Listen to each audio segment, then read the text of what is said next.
I'd like to call this meeting to order, and we'll start with the flag salute.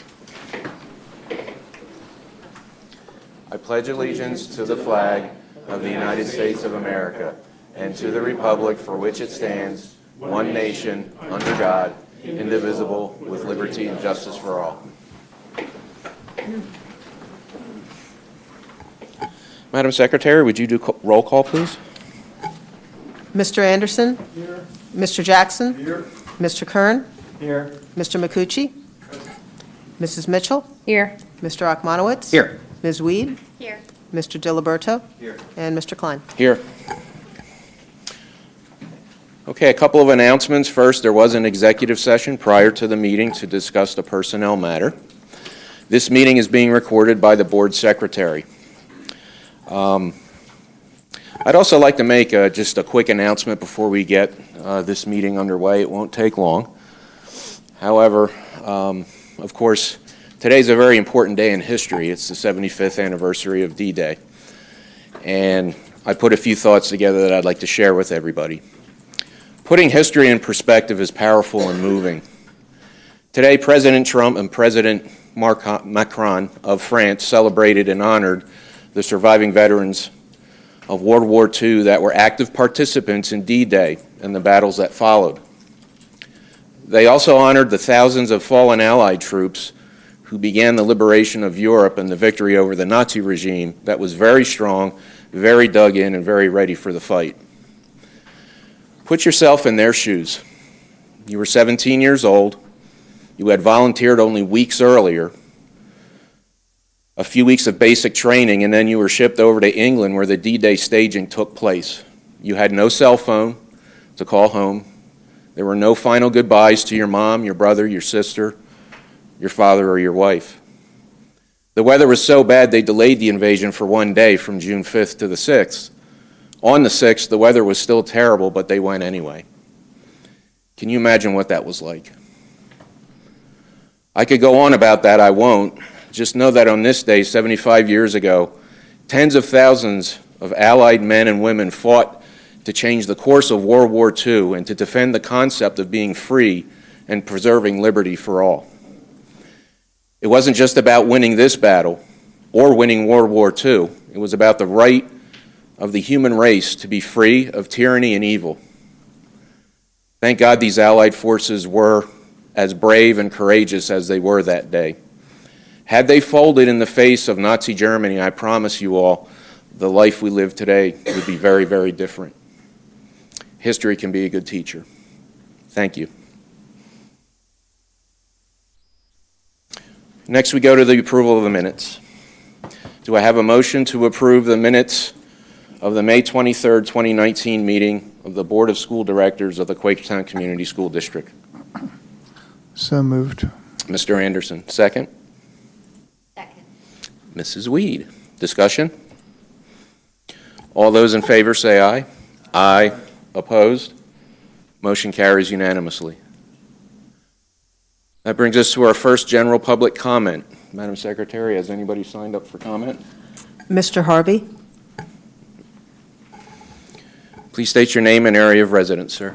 Yes, sir. My name is Rich Harvey. I live in Doylestown. I want to thank you all for inviting me here tonight. I'm the administrator for the Bucks County Agricultural Land Preservation Program, and I'm here to speak to you tonight, your board, for you to consider the possibility of freezing your school taxes on preserved farms in your district. Just a brief background on our program. We've had a program here in the county since 1989. We've preserved 221 farms to date. We're up to 17,405 acres, and it's a very popular program. So tonight I'd just like to run this by you for your consideration.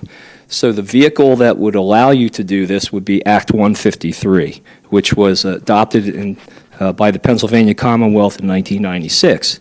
Basically, that allows school districts to freeze school taxes at the time a farm is preserved. So that would mean, if you decided to do this, that the 27 farms that we have already preserved in your district would have their school taxes frozen at the time if you decided to pass this resolution. Any new farms that came forward would be, the school taxes would be frozen at the time of preservation. So I just wanted to run this by you this evening, and a couple other things. The county currently freezes all the farms, the 221 farms that we preserved throughout the county. The only farms that qualify for this program are farms that are preserved through the county's farmland program. There have been a lot of farms preserved throughout the county through different organizations, but the only ones that qualify for this program are the ones that are preserved through the county. So I wanted to make that clear. The other thing is how does the benefit? What are the benefits to the school district in adopting Act 153? Well, as I had mentioned, the school district still gets revenues from the farms, but they're frozen in time. So the amount of money that they might have if they didn't adopt the freeze is minuscule compared to your total budget. I work with Palisades School District, and I think we've preserved twice as many farms in that district. And I think the revenue that they lose every year due to that freeze is about $50,000. It's not much. So the school district still gets taxes, but they're frozen.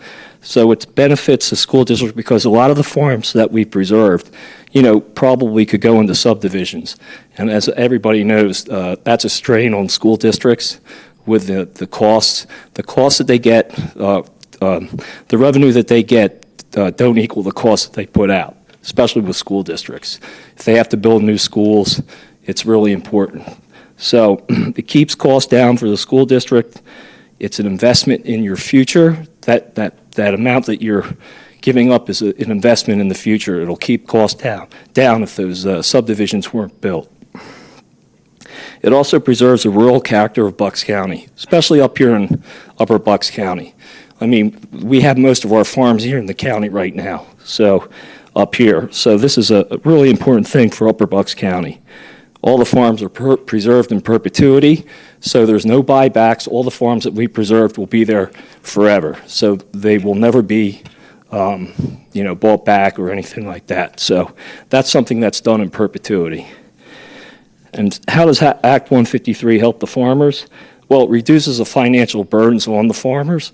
Everybody knows how hard it is to farm now, and especially with taxes, the cost of input for their farms, everything's going up with their cost of the products and how much they're getting. So school real estate taxes is a big thing, and a lot of times it makes a difference to a farmer if he's thinking about preserving his farm in the program. So it's something to think about. And this Act 153 is overwhelmingly supported by the county commissioners and all the residents in Bucks County. Finally, what are the benefits of farmland preservation to Bucks County? Each one of our farms provides fresh food and produce for our residents. You don't have to truck in, our produce and food from other parts of the country. They provide scenic vistas, protects our agricultural heritage, provides jobs and supports our local economy. The agricultural economy in this county is about $77 million right now, provides hundreds of jobs, preserves our environment, our wildlife habitat, and prime soils, promotes large tracts of continuous farms up here in Upper Bucks County, and it helps reduce the cost to municipalities and school districts. So again, as I mentioned, it's supported by the Commonwealth of Pennsylvania, the Bucks County Commissioners, all the farmers, and all the residents. Now, I did provide a handout for you, and it shows a map of all the farms that are preserved in your school district here. And there are about 27 right now. So this just shows you where they're located. And one of them in particular I've included in this handout is the Bonk Farm, which was located right next to Richland Town Borough. And that had water and sewer right next to it. So I provided a picture of that farm and then an aerial overlay of what that farm would have looked like if it had 100 houses built on top of it. So as you can see, the preservation of farm is a winning situation for school districts. It saves money for them in the long run. Other school districts have done it, Palisades, Central Bucks, New Hope Sober, and Council Rock. Sometimes it makes a difference to our farmers if they're thinking of preserving their farm. So I just wanted to share those thoughts with you tonight, and I'll be happy to just get that out there, and if you have any questions, be happy to answer. Okay. Does anybody have any questions? What is the request for us this evening? No request, just for, it's just a general consideration, the possibility that you might want to do this in the future. It would you'd have to enact a resolution eventually, I guess. So the district needs to pass a resolution Yes. to honor this? Yes. There's already farms in Quakertown area in the district Yes. that are participating in this program, but they're not benefiting from such a program because we don't have such a resolution. That's correct. We've preserved 27 farms so far, but they don't have the benefits of the school taxes being frozen. So if you did decide to pass a resolution, then that would happen. So the idea is we would adopt Act 153 as a school district? Yes, yes, sir. It would be not retroactive, but moving forward for these existing It would be preservationists. forward for any new farms that we preserve, and then retroactive for all the ones that are already preserved. So there are 27 there now, and any new ones that came into the program, it would take to effect. Those people that are in it now aren't going to go back to their original date and get a refund. I mean, No, it's no. going to be retroactive means backwards. It would be I'm sorry. It would take effect when the resolution is passed. Do you have any figures for what the taxes would be lost? What the, Well, I only have what Palisades has, and they have twice as many farms preserved, and they estimate it's about $50,000 that they lose a year. and as part of the program, are you required to farm your farm, or are you paid not to farm, as No, we do on you're the national level? No, you're required to farm. Okay. Okay, all the farms in the program are in perpetuity and have to remain in agriculture. Dr. Harner, did we do an analysis on this by chance? No, sir, but anticipation of this in Finance Committee, we've had this as a topic 2 or 3 times. Zach, do you have anything further to add?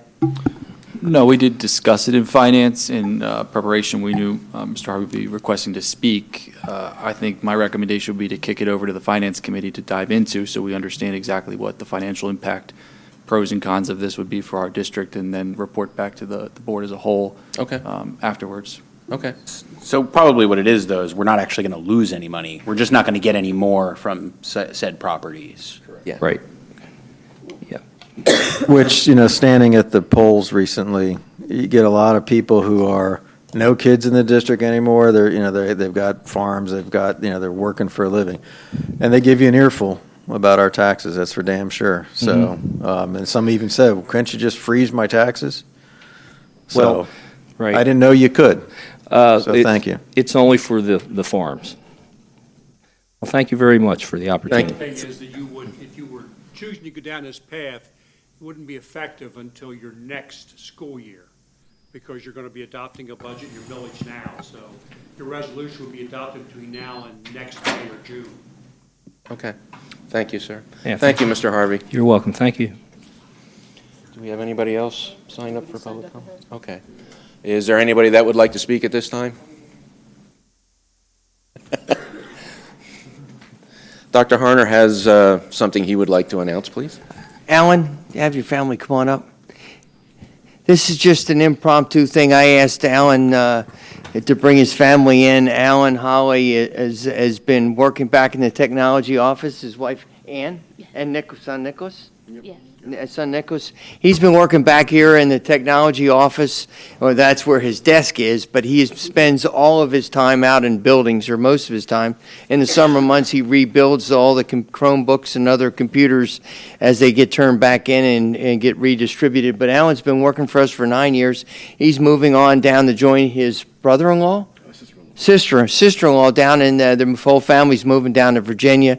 And I just wanted to recognize him for his faithful service to you, this community, to all of our students in our buildings and teachers. He's just there I see him everywhere.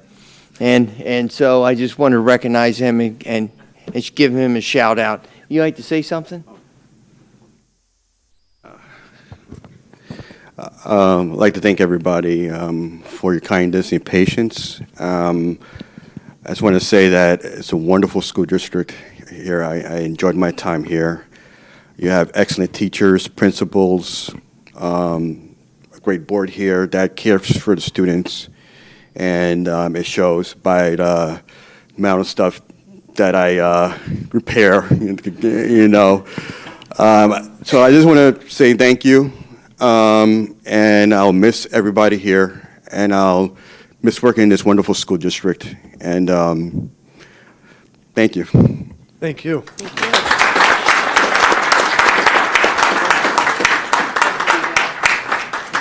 Thank you very much. Safe travel. Thank you, and the best of luck to you and your family in your new, position down in Virginia. It's a great state, so. It's Williamsburg. What? Oh, Wow. I'm jealous. I love Williamsburg. You're more than welcome to. Bye. Bye.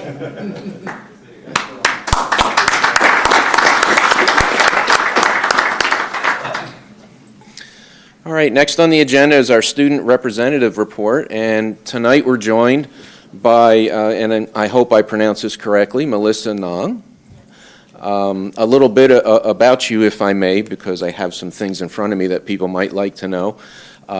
You're the vice president of the Key Club. You also are a National Honor Society treasurer. You're a National Merit Qualifier. You're a part of the Mandarin Club. Tennis team captain. Awesome. I love tennis. I used to play in college. Nice.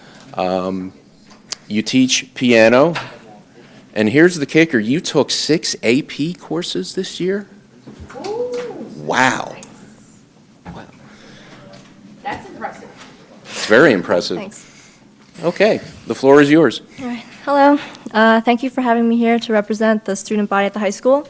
To start off, over Memorial Day weekend, Casey Lambinas finished 9th in the high jump, and my senior classmate, Adria Redder, earned a 4th place state medal in the discus and was 8th against worldwide competition. May 26, 800 walkers, runners, and volunteers gathered for the Steps for Stetler to honor one of our teachers battling cancer, Mr. Stetler, and helped raise over $39,000 for him and his medical bills. I know the Panther Marching Band was preparing a lot for Memorial Day. I'd see my friends memorizing their music during lunch and then marched in the parade. Our baseball and softball teams had a good season. Both made it to district playoffs. Softball won their first 2 games but lost to Springford. Additionally, some of our senior baseball players are continuing to play when they go to college. The student-teacher kickball game mentioned last time happened. It ended in a tie, though personally I think the students won. Something went amiss with the scores. I think it was the wind. The senior prom was a huge success. I heard a lot of positive things, saw a lot of posts on Instagram. My senior friends had a lot of fun describing it as one of the best nights of their lives. Now I hear a lot of excitement about the senior trip to Florida. They left today, which was nice. I'm excited to do that next year. The only thing was that some of us feel that it's a little unfair that some of the seniors were threatened that they weren't going to be able to walk at graduation if they weren't going to come to school to attend class while the others were at the trip. This made the senior trip kind of feel like a reward for those who could afford the trip. So I think it would make sense for those who couldn't afford the trip to be able to also take off on those days as their own senior trip. Outdoor school with the middle schoolers was phenomenal. I remember outdoor school being a highlight of my middle school career, and I definitely say that the high school counselors play a big role in that. So I'm glad that we got to connect with the middle schoolers still. Thank you to Senor Soto for including Quakertown in one of the 13 schools that attend and participated in the student forums led by the Bucks County Intermediate Unit. These forums served as a platform for student representatives from each school in the district to discuss events in their community and to hopefully inspire other districts as well. This year, we had Paige Mott, Hannah LaBonge, Jolly Fisher Ekpe, and Jake Burton represent QCHS. They were able to learn and bring new ideas back to the high school for further discussion and possible implementation. They were very thankful for the opportunity and would love for it to continue in the coming years. Additionally, though, they wish there was a better way to present information to the school and district, as currently ideas are too often just put aside for future discussion. Camp Neidig is coming up June 14th, the last day of school. Yay, to June 17th. Big thank you to the Rotary Club for giving us this opportunity to attend the camp and hone our leadership skills through interactions with guest speakers, different problem-solving activities, and leadership skill-building workshops. I think this is a wonderful chance as we get to interact and collaborate with other like-minded leaders inside the district to develop important skills such as decision-making, process analyzing, and teamwork in a hands-on manner that would help us now and then later in the future. Recently, we've implemented a school swipe-in system for attendance. The first 3 days have gone okay. Today was definitely better than the first 2 days, so it is improving. People who drive have an easier time, while bus takers, not so much. I can tell you that the majority of the students do not like it. Of course, though, any immense change, even if positive change, is usually met with some initial resistance, so time will tell if the benefits will outweigh the negatives and if we're going to accept it. My hope is that it will continue to improve so that it grows into something effective and not just like an inconvenience. Okay, AP students are going in to take their second round of final exams, or really third. So what happens is we have our finals before the actual AP exams in preparation for the real thing. Then we take the exams, and previously, last year, that was it. However, now, incredulously, we are required to have more finals during these last weeks. I definitely don't mean to be disrespectful, but we AP students find this to be unnecessary and not academically valuable. I know the concern is that students will either skip school or that money used to keep the school running these last days is wasted because students aren't using their time productively. They aren't learning. Okay, so school is supposed to be student-centered, to educate us and provide a safe place for students to discover. It's not supposed to be an institution where students are pushed to the point where they don't want to learn anymore, just to satisfy adult concerns. I feel that the concern for our mental health, for our emotional safety, and for our physical well-being stops where grades, parents, and schoolwork starts. And I'm not saying that this is how adults feel, like I know you guys care about us, but sometimes that's just how it feels. You might hear this and think we have to fix motivation or teach about taking care of ourselves or time management, but that's not it. We're fully aware of how to take care of ourselves, how much sleep we should be getting, and how to manage our time, and that our teachers are amazing. But however, as grades are such a huge importance now, AP scores are important, GPA is too, it's kind of hard to relax to know that your grades are still on the line. APs are accelerated classes, so we learn the whole course before we take the exam. So there's nothing really pressing to learn right after. And the work we do after exams, many of us are not going to be invested in producing our very best work, not because we're lazy, but because it's just unfair that we still get so much of it. Personally, I took 6 APs, and I got A's in all of my classes, so I'm not like an unmotivated student. And I was hoping that I could relax and just study like other things like subject tests and other interests. We could spend the rest of the year on maybe interactive or interesting topics that we haven't talked about a lot yet. Like today was the 75th anniversary of the invasion of Normandy, and that's what we did in AP Euro today, so that was fine. It's not a lack of motivation, it's just being tired after a whole year of pushing, and even the most motivated students need a break. I think the best way to address this problem is to start the school year earlier and end the school year earlier, and that would also help with exam readiness as we have like the snow days and things, and that's a disadvantage for us in comparison with the western and southern schools. And I know every single time I hear this, the first thing I hear is that the parents would go mad, the vacations. There's still the same amount of summer days for vacation, so it's just a matter of priority. Is it more important to tend to the future generations like health and success, or to take the trip to like Bermuda in like late August?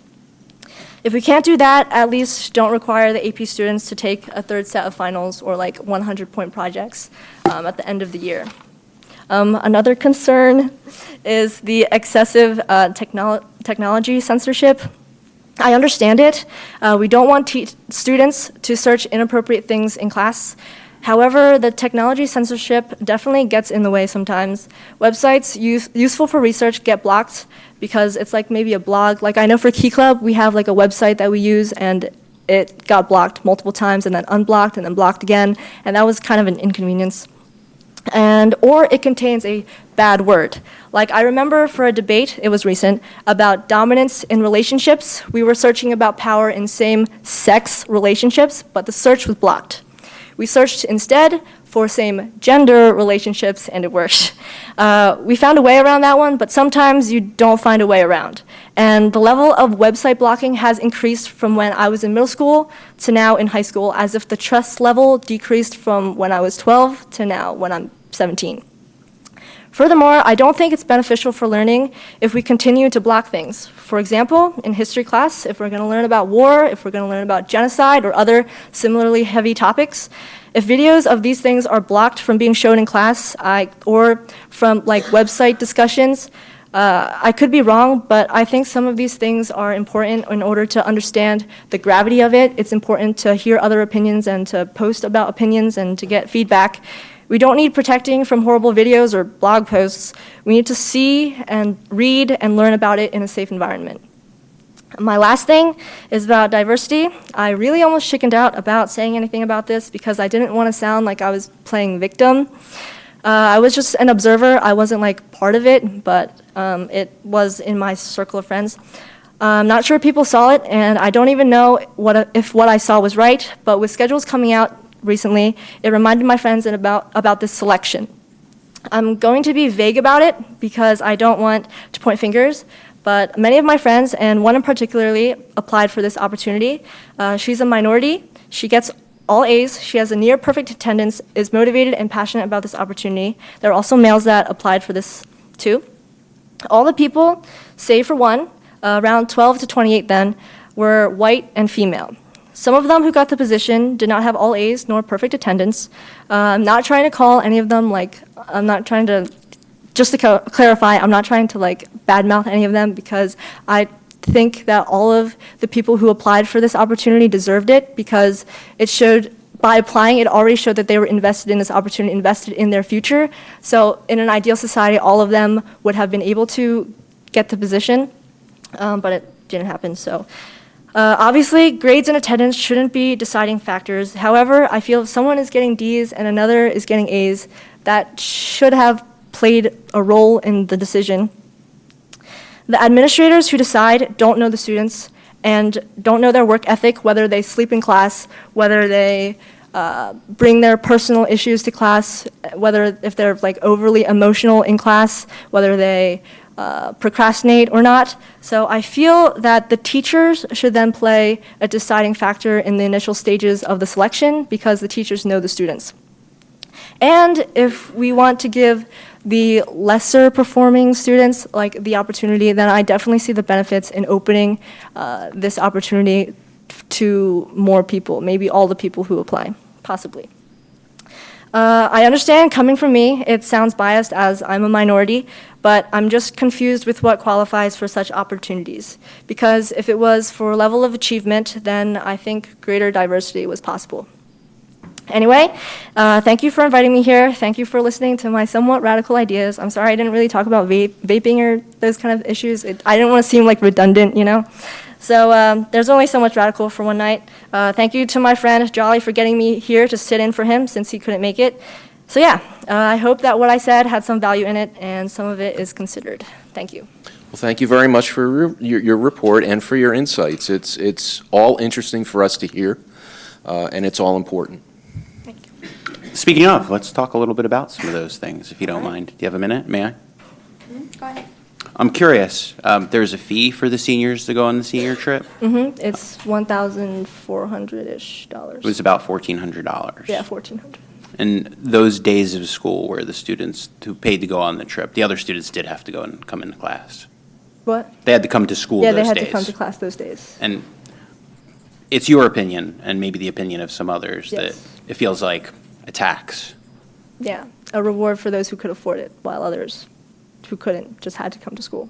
So question, do you still have the opportunity to earn money towards your senior trip? There are volunteer opportunities, but there's also slots. But you can earn money towards paying down that, and some kids can go for free if they volunteer a lot, correct? Yes, but it's first come, first serve. So some of us still couldn't. So it's not for every senior doesn't have a crack at that? No. There's a set number of volunteers possible. Like the snack stand that we do at the football games, I'm pretty sure there's only like 6 allowed per game. So it's definitely not enough to cover $1,400. Okay. Thank you for telling us that. I appreciate it. I was unaware. I have some other questions, and I Sir, really while you're on that topic of the trip, could we clarify some information on the students who were missed school? Because I think there was a comment there that she had made, and I wanted to Please, leaned over sure. and learned from Dr. Huffman, who's been standing in and helping out with Dr. Finity being gone, so she knows a little bit about attendance. So we did have a number of students who submitted a family trip request form that they were doing something else during these days, which we approved. The issue, I believe, that you might be referring to is specific to students who have already missed more than 10% of the school year, and therefore we are not allowing them to miss these days because our written policy is that the number of days that you need to miss or that you can miss before you're not allowed to participate in graduation is a set number. So for the students who are seniors but who have had regular attendance, they have chosen not to attend school right now, and they're not being penalized for that. Now, of course, we don't encourage that. We'd love them to come to school. But the students who were specifically talked to, which I know because I was there, specifically talked to about needing to come, it's because they've already missed a significant portion of the school year, and therefore they need those days to don't- graduate, correct. according to. So it's not every student, it's not every student who didn't go on the trip must come, or none of them can graduate. That's certainly not the message. It was a targeted message to students who had already missed over the acceptable percentage of days and therefore needed to be present, or else they wouldn't meet our state requirements. So I just Walk wanted for to clarify that while we want all of them here, the students who received that letter or the letter about not going to prom, that's because they exceeded the days that they could miss. Thank you for explaining that. Yeah, thank you for clarifying. I wasn't aware of that either, so. What if they I'm happy to hear. missed too many days then before the trip? Would they not be able to go on the trip either? So we do, yeah, there are policies in place in terms of whether or not you, both disciplinary infractions can result in you not being able to go on the trip, and the parents do sign that they understand that if it's past the point of getting your money back and for some reason you're not allowed to go on the trip, that you forfeit that money. And we do try to have, it's an optional experience for students to go on their senior trip. It's not mandated by any sense, which is why it's not paid for by the district, obviously. But we do try to have, different work opportunities like we shared, and candy sales, and all kinds of things to help students fundraise starting in 9th grade to hopefully offset the cost for as many children as possible so that they can attend. So is it an excused absence, I guess, is what I'm asking? It is. The It's senior a trip school is. trip. If it counts as a school trip, which is an excused absence for students who meet the requirements to be But able to we go. also allow people to have excused absences for family trip in place of the senior trip? So at any time, a family can fill out that request form. It does seem that a lot of senior families decided to go on a trip during this time, just like the other week during the kickball game. I think every orthodontist and doctor's appointment was booked. I had so many early dismissal notices to go to the orthodontist. I've never seen so many in one afternoon. But, as long as they fill it out and they're within the timeline and the dates and they have an educational experience, we approved it. Okay. I don't check to see if they actually went to the museum today, but I hope Yeah. that they did, and I hope they had a great experience there. Okay, that's good. That's good to know, too, to take back to, I think, the seniors for next year, maybe if they want to take a different type of trip, they wouldn't have to go to school those days, right, at the end of the year. And Ms. Nong, I don't want to come across as criticizing your speech, because you put out a lot of topics you're very passionate about, you have strong opinions of them, but this might be a learning experience in what I'm going to say. The school trip, obviously you had an understanding of a situation and you just didn't have all the information. Yeah. Okay, and I understand, but That's true for a couple of the comments you gave tonight. I don't want to go into them here. The AP one is one, but there's other things you have opinions on, strong feelings on. I would ask that before you say this has to change, you do a little bit more discussion with the administration, your principals, your teachers, and find out why these rules, regulations, policies are in place. Because I think you'll find that a lot of them exist for really important reasons, even though the students might think they're silly or annoying or make like difficult. There's reasons that you're not aware of that if you speak out, you might, and again, I'm not trying to be critical, I'm just saying there's more to most stories than just one side. I'm going to disagree a little bit. I loved every minute of it because it shows the perception of what's out there. And bravo to you for speaking out and speaking for the students. Even if things may be like a misunderstanding, I think for us as a board, my reaction to you would be, hey, let me follow up with you to maybe help correct some of those misunderstandings so we can work together rather than criticize you for maybe a misunderstanding. So bravo to you. Probably one of my favorite, most, the best student representative report that I've heard thus far being on the board. Very informational. I really appreciated it. Thank you. In fact, I think you did such a wonderful job. I have a whole list of questions here, not just that one that we only got to so far. And the AP classes, I'm so happy that you brought that up to our attention once again, because I think the first thing I read was 6 AP classes. He may have even heard me. I said, I didn't even know somebody could take that many classes that are AP at one time. Possible. I know it's possible, but it's just the amount of intense work. And so, really, what you've pointed out to us, you have a lot of pressure on your shoulders, and you managed to carry straight A's, which is absolutely phenomenal. Congratulations to you. But you're an exception to the rule, right? And I mean, carrying that much of a weight load with 2 and 3 exams, I mean, someone's going to have to explain that to me offline here, later on. I just can't even understand how there could be 3 exams. Like, what?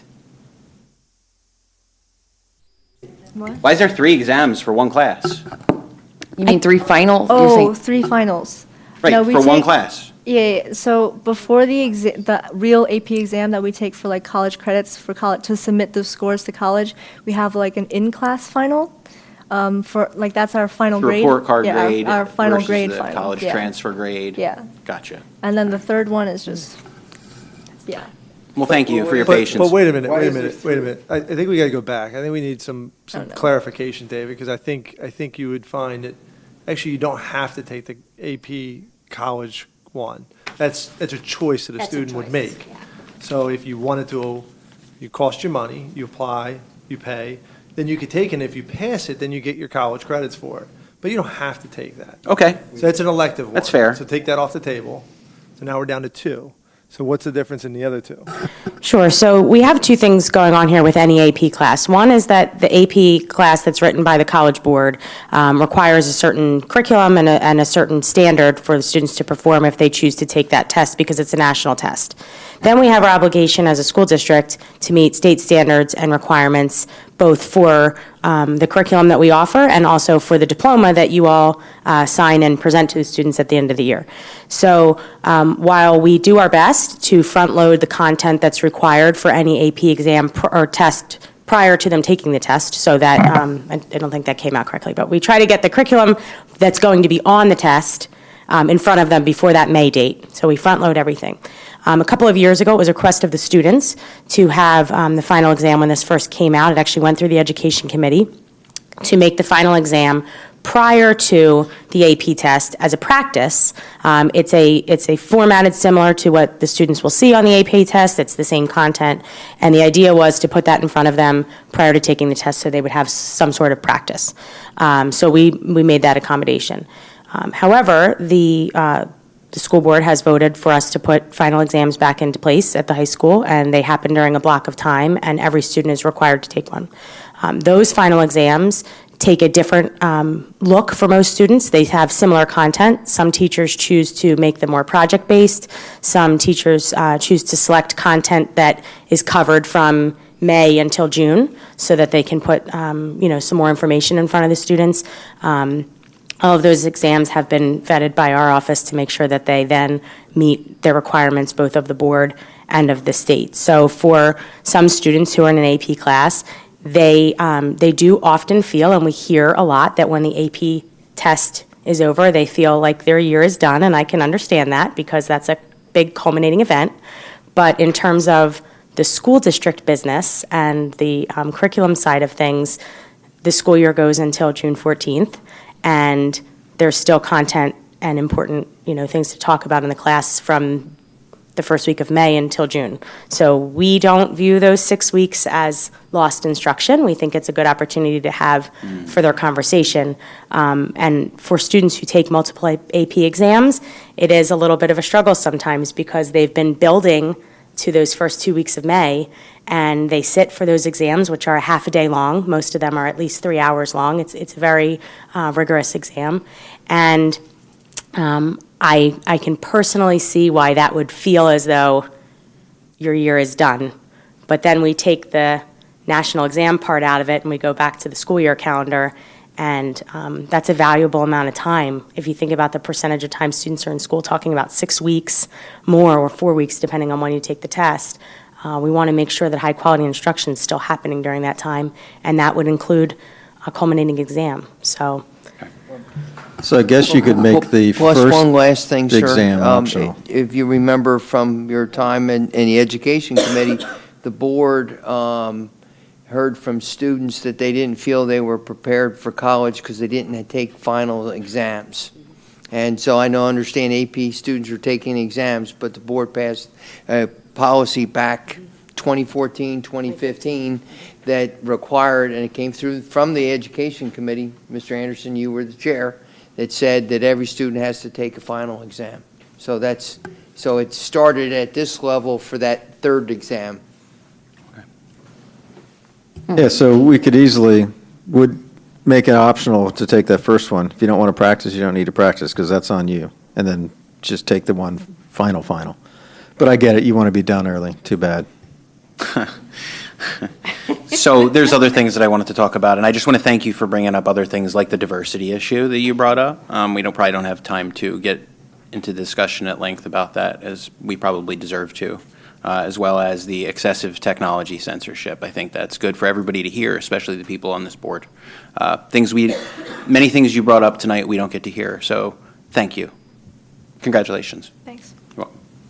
I hope you substitute again. One more quick question. Do you regret 6 AP classes? No? No. You're a rock star. What's your future look like? What do you want to do? I want to be a doctor. Oh, yeah? Yeah, I'm trying to go to this university, and so there was only 1 AP offered in 9th grade and 2 in 10th grade because I had band class, so I couldn't take that third AP in 10th grade, so I'm just loading up just so they can see, like, my GPA is higher and I'm taking rigorous classes. Well, good luck to you. I think you'd make a fine doctor. Thank you. Yeah, good luck. All right, we'll move on, and thank you for your report again. Feel free, if you need to study for any more tests or anything, that you can leave the meeting if you choose, or you can stay. It's up to you. Thank you. Okay. Moving on to standing committee reports, we have the Quakertown Community Education Foundation. Mr. Jackson. Nothing to say. We meet next week. Short and sweet. Thank you. All right, that brings us to the President's report, and tonight we have a report of superintendent and assistant superintendent results. Dr. Harner, I believe you have some information you would like to share? Or is that later? That's later. I'm sorry, sir. Okay. The board has completed the evaluation of the superintendent as required and has rated the superintendent as Proficient Plus for the 2018-2019 school year. The superintendent, in conjunction with this board, has completed the evaluation of the assistant superintendent as required and has rated the assistant superintendent distinguished for 2018-2019. The superintendent, in conjunction with this board, has completed the evaluation of the assistant superintendent of teaching and learning as required and has rated the assistant superintendent of teaching and learning as distinguished for the 2018-2019 year. They would use names. Well, your superintendent is Dr. William Harner. Your assistant superintendent is Nancy Ann Edwards, and the assistant superintendent of teaching and learning is Dr. Lisa Hoffman. All part of that transparency thing we try and practice. Okay, that brings us to the public comment on fiscal items being presented for a vote this evening. Is there any public comment on the fiscal items being presented? Okay, we'll move on to the fiscal agenda. We need a motion to approve the final budget for fiscal year 2019-2020 as presented, and this will be a roll call vote. We also will be approving tax resolution for the 2019-2020 school year, which is also a roll call vote. So you all have all the information on board docs with all of the budgetary things that we've been discussing for the last few months. So we're looking for a motion to approve the final budget for fiscal year 2019-2020. This includes commitment of fund balance from the general fund for the capital projects for 2019-2020 with the amount to be determined by the administration following the completion of the annual audit. Fund balance above 8% of the operating budget will be committed to a capital, or to the capital. So do I have a motion to approve the budget for year 2019-2020 as presented? So moved. Second. Mr. Rachmanowitz, seconded by Ms. Mitchell. Discussion. Okay, no discussion. Madam Secretary, this is a roll call vote. Mr. Anderson? I approve. Mr. Jackson? Yes. Mr. Kern? Yes. Mr. Akmanowitz? Yes. Ms. Weed? Yes. Ms. Mitchell? Yes. Mr. Makucci? Yes. Mr. Diliberto? Yes. Mr. Klein? No. 8-1, motion passes.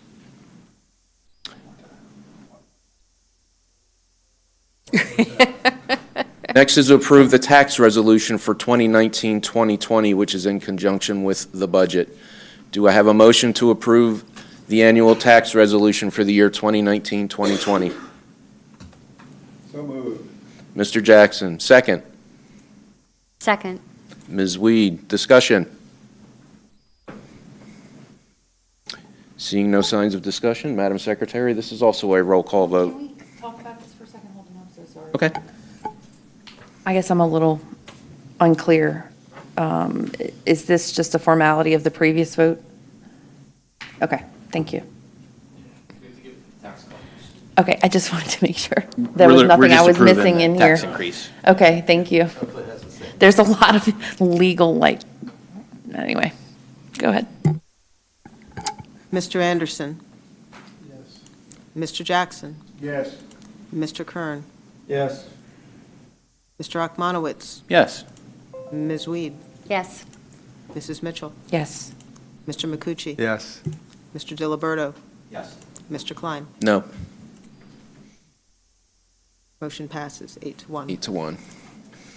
Okay, this brings us to the fiscal consent agenda.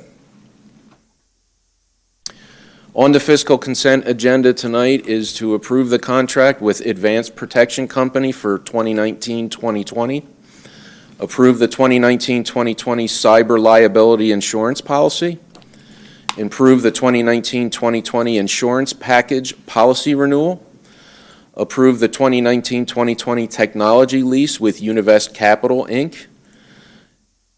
Next is authorization for budget transfers beyond the 2018-2019 school year.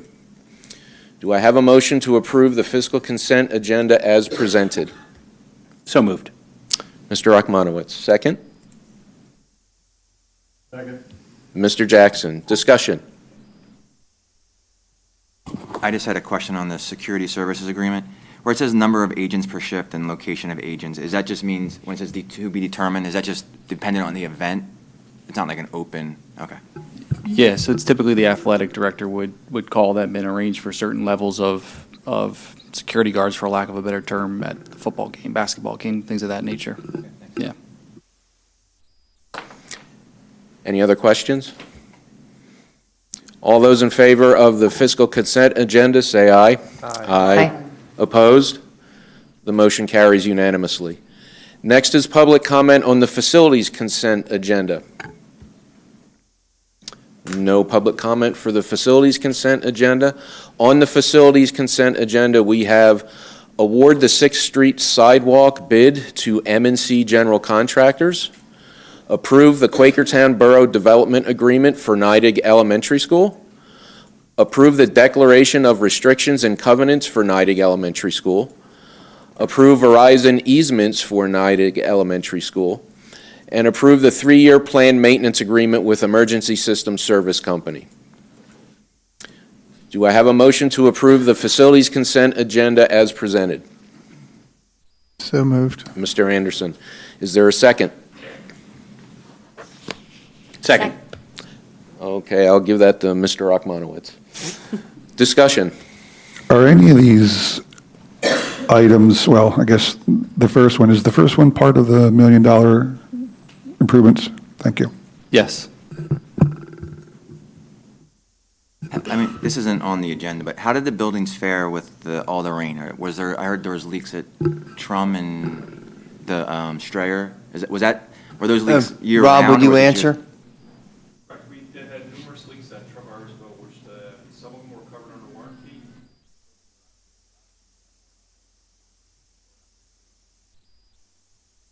Okay. And the ones that were under warranty, are they corrected and done, or has this been an ongoing issue all year? They were there and did address some of them, but I don't know if they got them all. When did the problem start, and when do you think it'll be fixed? First leaks over time that we have been addressing. Here, I would say hopefully within the next week, hopefully be buttoned up. So the roof was leaking from the very beginning and it was fixed? Is that kind of what you're saying? There has been several leaks since it has been replaced. But some of those were from the flashing areas that were not replaced in that scope of the original project. Okay. And then how about Strayer? Strayer would have some leaks. Sir, can we assume there's no actual structural damage to the building after all these leaks, after all these years? It seems like Trum Irisville has been battling with this leaky roof thing going on a few years now. Correct. You could actually see in Trum Irisville the metal deck on top of the drop ceiling.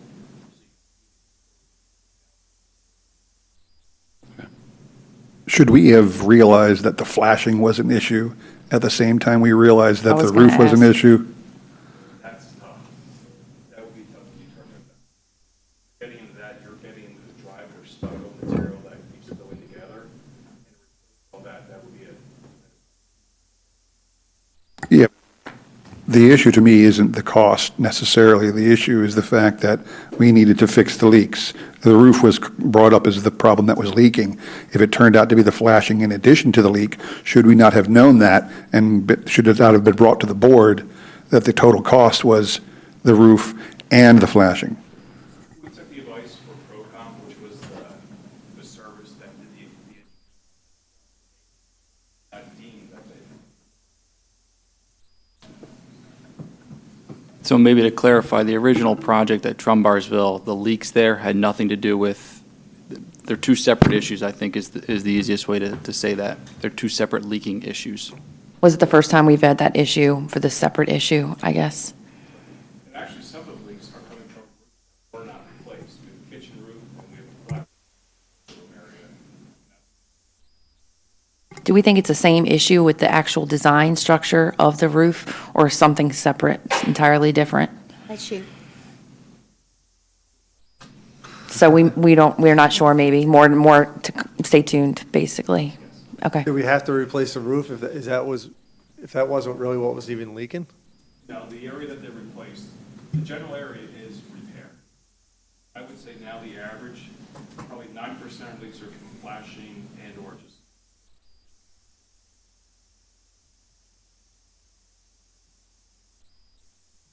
Just be thankful you don't own property with that much roof.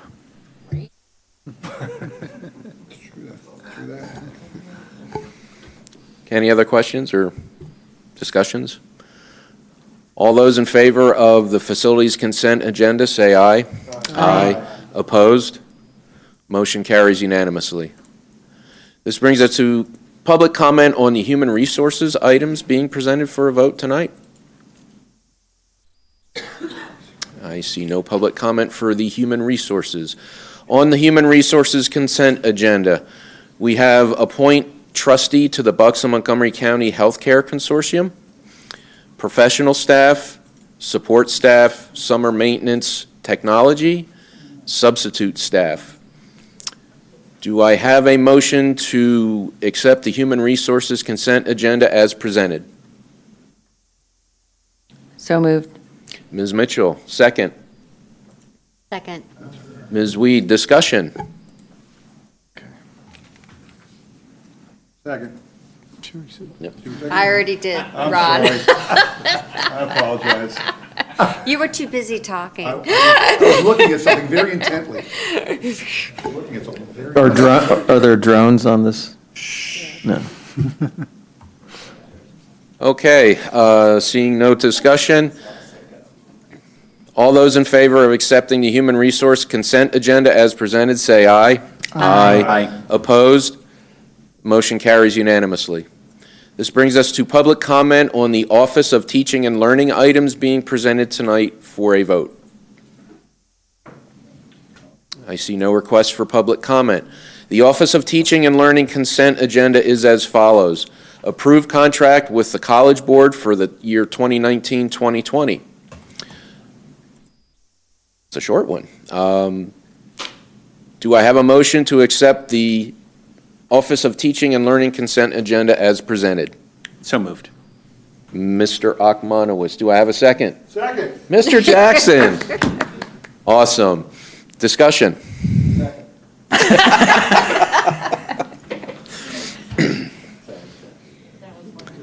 Okay, seeing no more seconds, all those in favor of accepting the Office of Teaching of Learning and consent agenda, say aye. Aye. Opposed? Motion carries unanimously. This brings us to public comment on policies and program items being presented for a vote tonight. Okay, policy and programs consent agenda consists of acknowledge completion of the 2018-2019 superintendent and assistant superintendent goals, which are at 96.6%. Approve the 2019 Special Education Leadership Summer Academy for 4 PPS team members to attend. Approve the contract with the Bucksmont Academy for the 2019-2020 school year. And approve contract with Lakeside Youth Services for the 2019-2020 school year. Contract summary is in board docs. Do I have a motion to accept the policy and programs consent agenda as presented? So moved. Ms. Weed. I'll second it. I'll second it. Mr. Anderson, discussion. Quick question. Jeff, are you staying with us after? The goals discussion? Right. Yes. Because I want to get some clarification just on completion versus, I think hopefully we'll get a better handle for the upcoming year.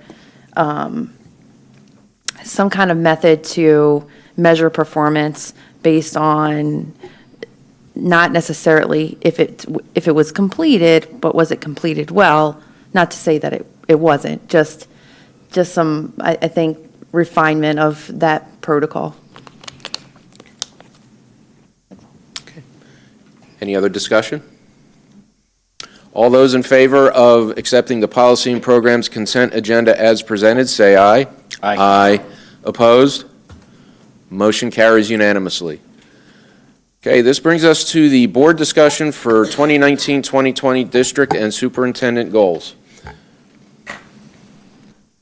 Sir, this is what I believe you have some information for us on. We're going to get our own copies of this by hand, babe.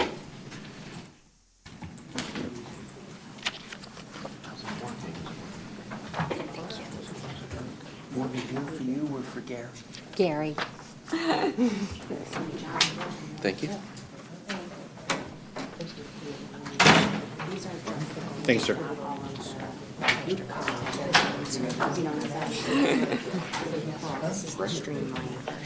Oh, thank you.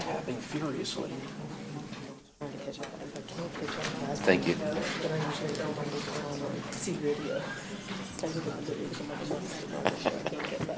See video.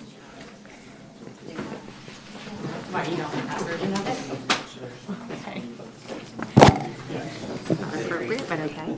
What happened? This is like a more streamlined version. It doesn't have all of our information, just Well, good evening. After our Saturday retreat, if you recall, on this past Saturday when we did our annual evaluation for the assistant superintendents and myself, we got together, and from all those conversations on Saturdays, from our evaluation instruments that were provided and summarized by Mr. Templeton, the team got together and spent the last few working days working diligently to approach our goals a different way. So what you see in one document, the real skinny document, this is a two-pager, which is what we've done in the past, is put these out there saying, hey, these are high bars to jump over. These are what we wanted to do. And if you can see up, Joe, you can expand my personal page on the administration website. If you do on the left-hand column, you can see over there we have our theory of action, which has been basically the strategies that we started out with, the big picture, and then each year we've had goals and goals reported, and what the goals were up front, and all the metrics that we're measuring it in the past, and we've been very consistent with our format. This year, we wanted to take it a different approach, taking your questions, taking some of your concerns over the goals in the different domains, as an example, discipline.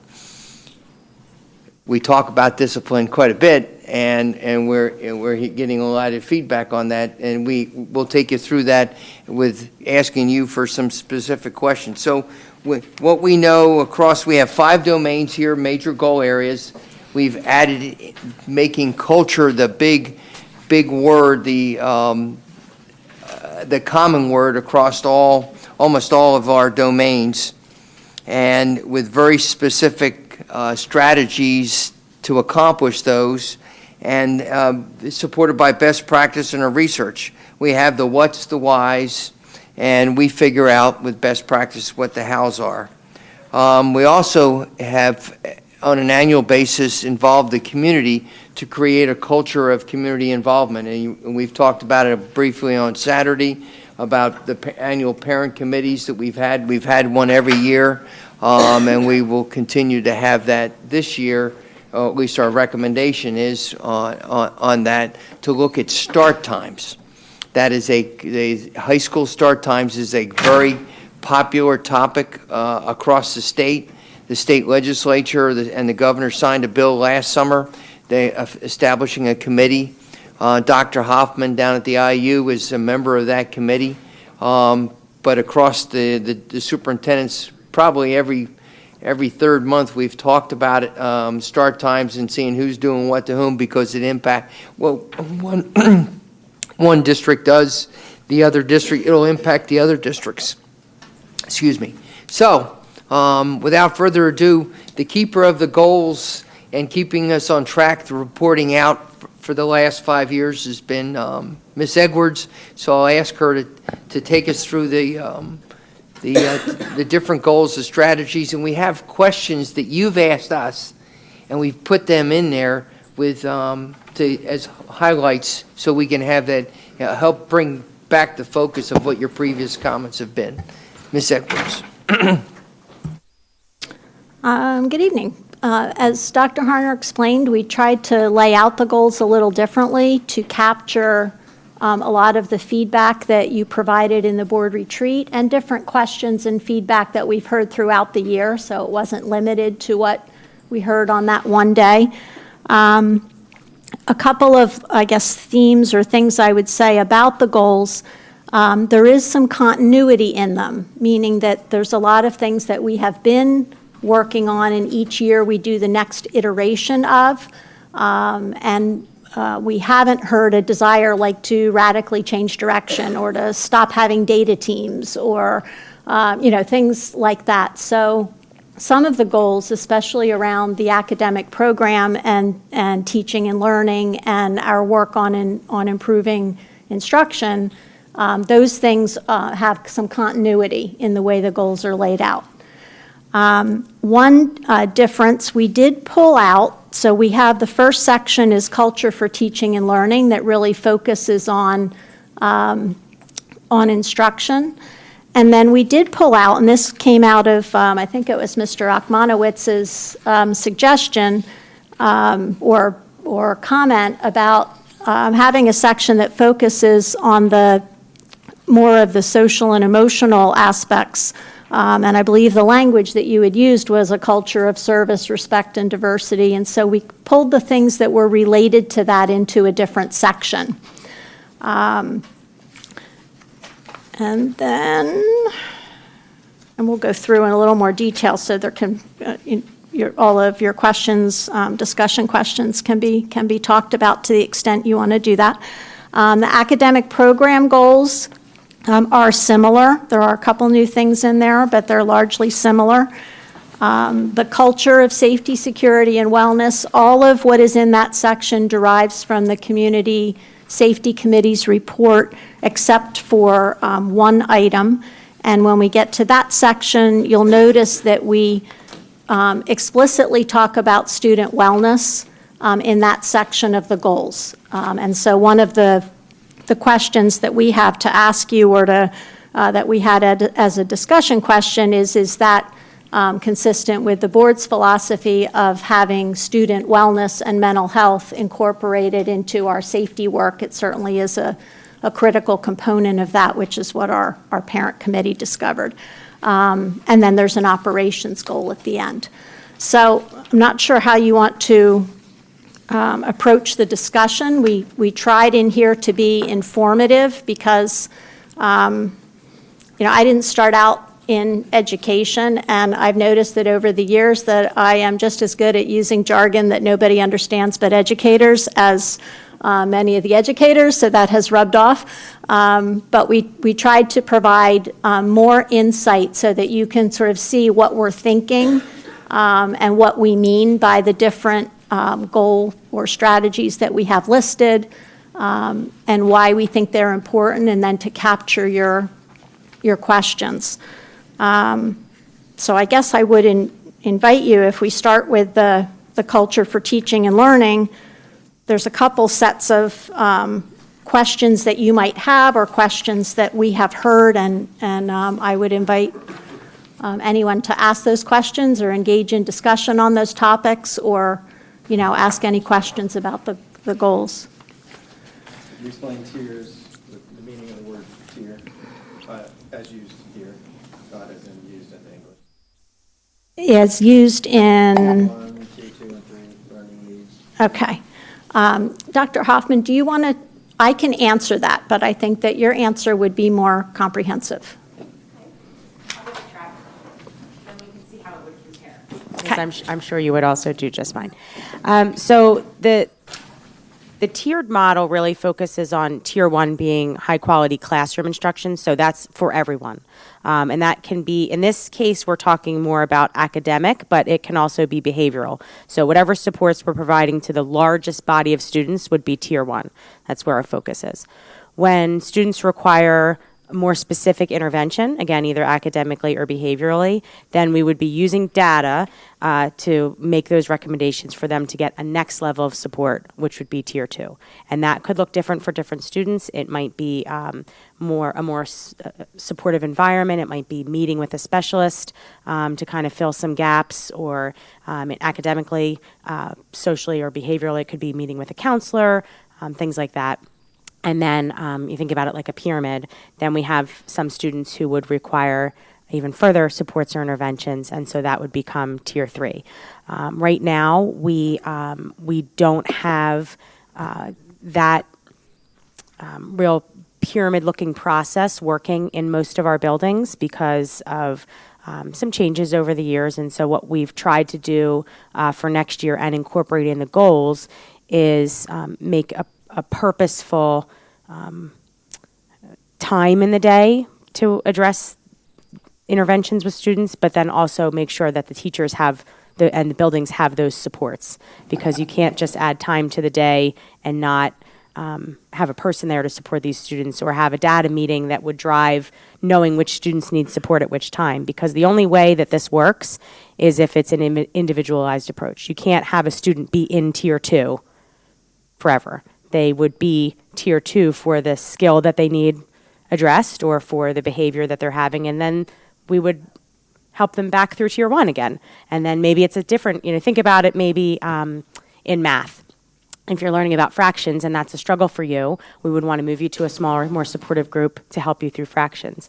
When you move on to decimals, you may not need that same targeted group, so we would want to look at our data, move those students back, and instead pull out the group of students who need help with decimals, right? That's an easy way to think about it. So it takes a lot of work, particularly at the building level, right, to make a tiered system work, but it is research-based and shows that putting a targeted support for students in is what makes the most difference in terms of closing the achievement gap for students.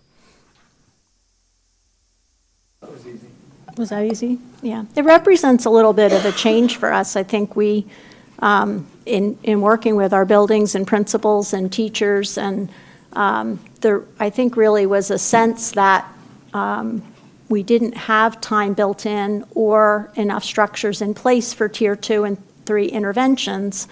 And many of our teachers were trying to deliver quality tier 1 instruction to everybody and be able to do intervention with students that needed more. And like up to a certain point, that's what every teacher does every day.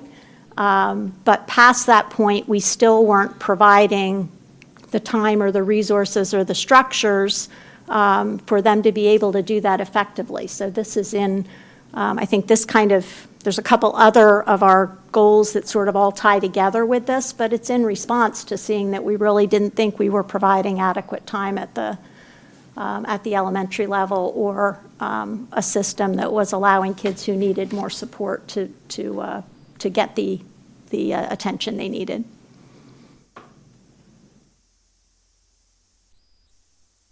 And I think one of the things that you had brought up, Dr. Harner, was possibly adding back in things that were taken out for this year's goals, like test scores. Is that, I haven't had a chance to review the whole document. Is that something that's being That's in considered? here.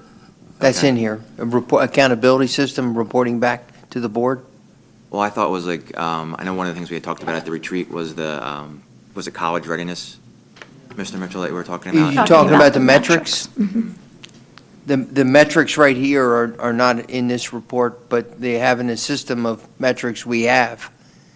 And, but it's not a part of what this presentation right here, but. Okay. All right. Yes. We'll have a conversation. That was like follow right the after discussions. this. Yeah, okay. No, I appreciate the level of detail. This is a lot to go through, and I like that you have the why and the theory and action, so we can kind of understand each other better. I appreciate that. Thank you. Can I ask a question about one specific one here? Just, I'm looking at it, and it seems to me like we have it written as a goal, but it's kind of a requirement of being an educator. Ms. Balloon, if you want to listen up on this one. Culture, service, respect, and diversity, the last one says implement requirements of special education corrective action plan on educating students in their least respective environment. That's flat out required, isn't it? I mean, it's not like we have a choice on that. We do that regularly with our IEPs because that's what we have to do, right?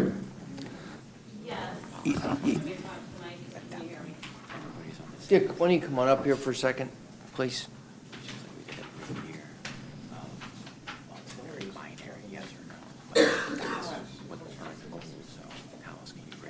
So 3 years ago, we were monitored by the state, or 2 years ago, we were monitored by the state, and one of the areas that we were out of compliance was outplacing students. So I do have the link in there, which kind of shows what that corrective action plan was, and part of it does include the implementation of school-wide positive behavior supports, hiring a board-certified behavior analyst. So we currently are over by 2% of the students that we outplace of what the state expects that we should be able to outplace or what we should be able to educate in our least restrictive environment, if that makes sense. But there are several components to this that's all connected, and you've asked a lot of those questions during our retreat about discipline. And if you look at the thicker version of this, is one of the big things is what's the board's philosophy of discipline? We have the federal guidelines that tell us and they come in and they inspect us, and we have to have our students in the least restricted environment. At the same time, we have concerns about expressed by teachers to say, well, the high school is running amok. This was last year, not this year, and we have to fix that in some part is taking students that have IEPs, that have a serious emotional disability, and outplacing them, and then that makes our number go south. But if we don't do that, we're not taking care of the discipline inside the building because of the law. So part of this discussion tonight, the questions we have for board questions of, it's rhetorical in a way of us for you is what's your philosophy of discipline, and does it match the federal guidelines? And if it doesn't, one of the things that we wanted to do was to bring it back to you, and part of one of our goals is to bring in our attorney, our special ed attorney, to teach you about that so you can understand what is required for students who have emotional support challenges. And we have those issues every day. Now, I was walking the high school today, walking around with Bob Lee. It's kind of an end-of-year conversation. And from his vantage point, last year is like night and day. Now, the academy has been an incredible asset to the district for both the students and for the culture of the high school. And I think everyone has commented on that. But one of the things that we want to bring out as a part of the discussion of our goals, what are the things that you expect out of us? What do we need to inform you about what the federal guidelines are? And that's why we put that in here. Yeah, I mean, I apologize because as I look at this, it appears to me that the corrective action plan was the PDE's audit of us. They audited us, and we were deficient in that area, so I had to write a 3-year action plan that they come back every year and meet with me and monitor and say, where are you? Did you do everything that you said year 1? Did you do everything in year 2? Next year will be year 3. So we're implementing things that we were required to implement by a third party. Yes, by PDE. Mm-hmm. And to be very specific about strategies, you've approved a budget that allowed us to have 2 additional special education teachers and a behavioral analyst. It gets right to the crux, so making sure when they go into tier 3 supports, then we have identified the challenge that the student has, and we are placing them with the appropriate instruction in the appropriate placement, and we're expanding out the academy 1 grade lower next year with having 7th and 8th graders, or besides 8th graders, we had a few there this year. So we have the opportunity to keep the students in-house and not outplacing them. So we've taken care of our corrective action, and by your budget that you've approved, and the teachers you've already approved that we've hired, that meets check mark for having the human resource to address the goal. One comment that I have that I think that we need to sharpen is these goals, we don't really have a clear understanding of what defines success. And I mean from both a data perspective and also maybe an anecdotal perspective, because in previous years it seems like what we've done is, was it completed or wasn't it? And I don't believe that just saying you completed something really reflects possibly the quality of the completion of the work. And so, just as an example, the first one here, goal, develop and consistently reinforce positive culture for learning at the classroom, building, district, and community level. So I really appreciate all the detail. This is so helpful. I can't wait to really dive into all of this, but I just wonder, how are we going to know, how are we going to measure that we were successful in those areas? Some of them, there's a pretty clear way to do so, but I believe, so for instance, I'm just going to give an example, utilizing regular feedback systems to assess employee satisfaction. Well, what would it look like for us to be successful in that endeavor? Does that make sense to everybody so far? I don't know if what your thoughts That's on an that? easy one. I guess the question would be, maybe keying off that, you probably heard of the term SMART goals. I forget what that means, but, specific, measurable, attainable, something or other. Specific. Relevant. Yeah, specific, measurable, measurable, attainable, relevant, Measurement, attainable. timely. There you go. Do we need All the principals chime in. So I guess, do you have a sense of how you want to be measured on these, or how you can measure on these, or is that something that's going to be forthcoming, or what were you thinking about that? Well, the previous metrics that we've used and we still update, we'll update when we get all the end of year summative scores, assessment scores in our metrics. And I believe we have like 5 metrics per building level, and for elementary, middle, and I think about 10 or 12 at the high school. And then we have some 13. And then we have district level goals that are based on best practices, expectations, for example, for truancy, making sure that attendance is at a certain level over a several year period, and it improves. And we have that kind of flatlined, or not flatlined, but having, this is where we are, this is where we want to be, and over the couple of years, this is what our objective is. And if you recall, last year, the year before, that was part of the overarching plan, but it's based on best practices. Big one is 85% of our students are college and career ready. Now, how you doing that? Well, how you doing it? The students that are going to the technical school, that they've passed the NOCTI, the National Occupational Skill Test in their particular area, and the other side is that has the student taken at least one AP course and has been successful navigating through that course. We're up to 42% of the high school last year. I don't know what the exams are last month, so I don't know what the total number is, but it was 42% last year.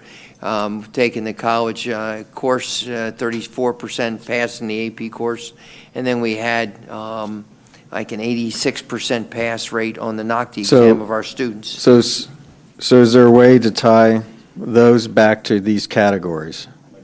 They're not always the same, though. I think that they're different measurements sometimes, right? Well, but I think that's the crux of the issue, right? The goals are for what the adults do.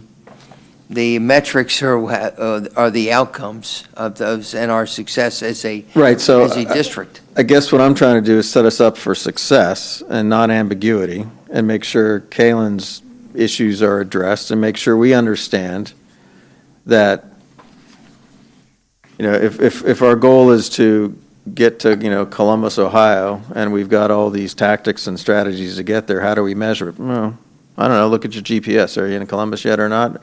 Halfway through the school year, am I halfway to Columbus? So I guess what I'm looking for is how can we make sure that halfway through the school year or at the end of the next school year, we've got something here, and you have metrics that are neither overwhelming nor underwhelming, and have some sort of clear tie-in to, all right, these metrics that we're measuring, they go under the domain for culture and teaching. Like the discipline goals, is that what? You make sure you discipline at least 20 kids a month? No, I'm just kidding. It's a joke.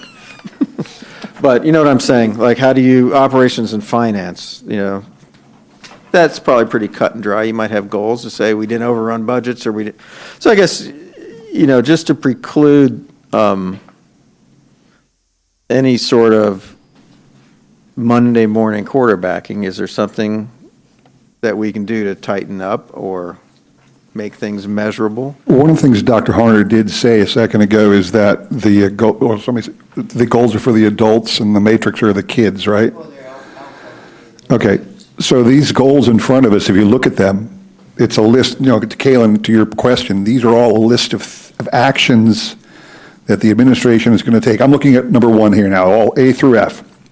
Every one of these goals is an action that the administration and the staff is going to do.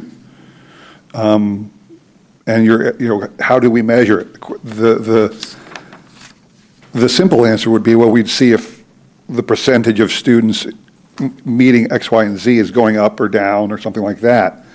My big concern with that is, we've had this discussion before, there's a lot more than the administration that goes into student success, a lot of other factors.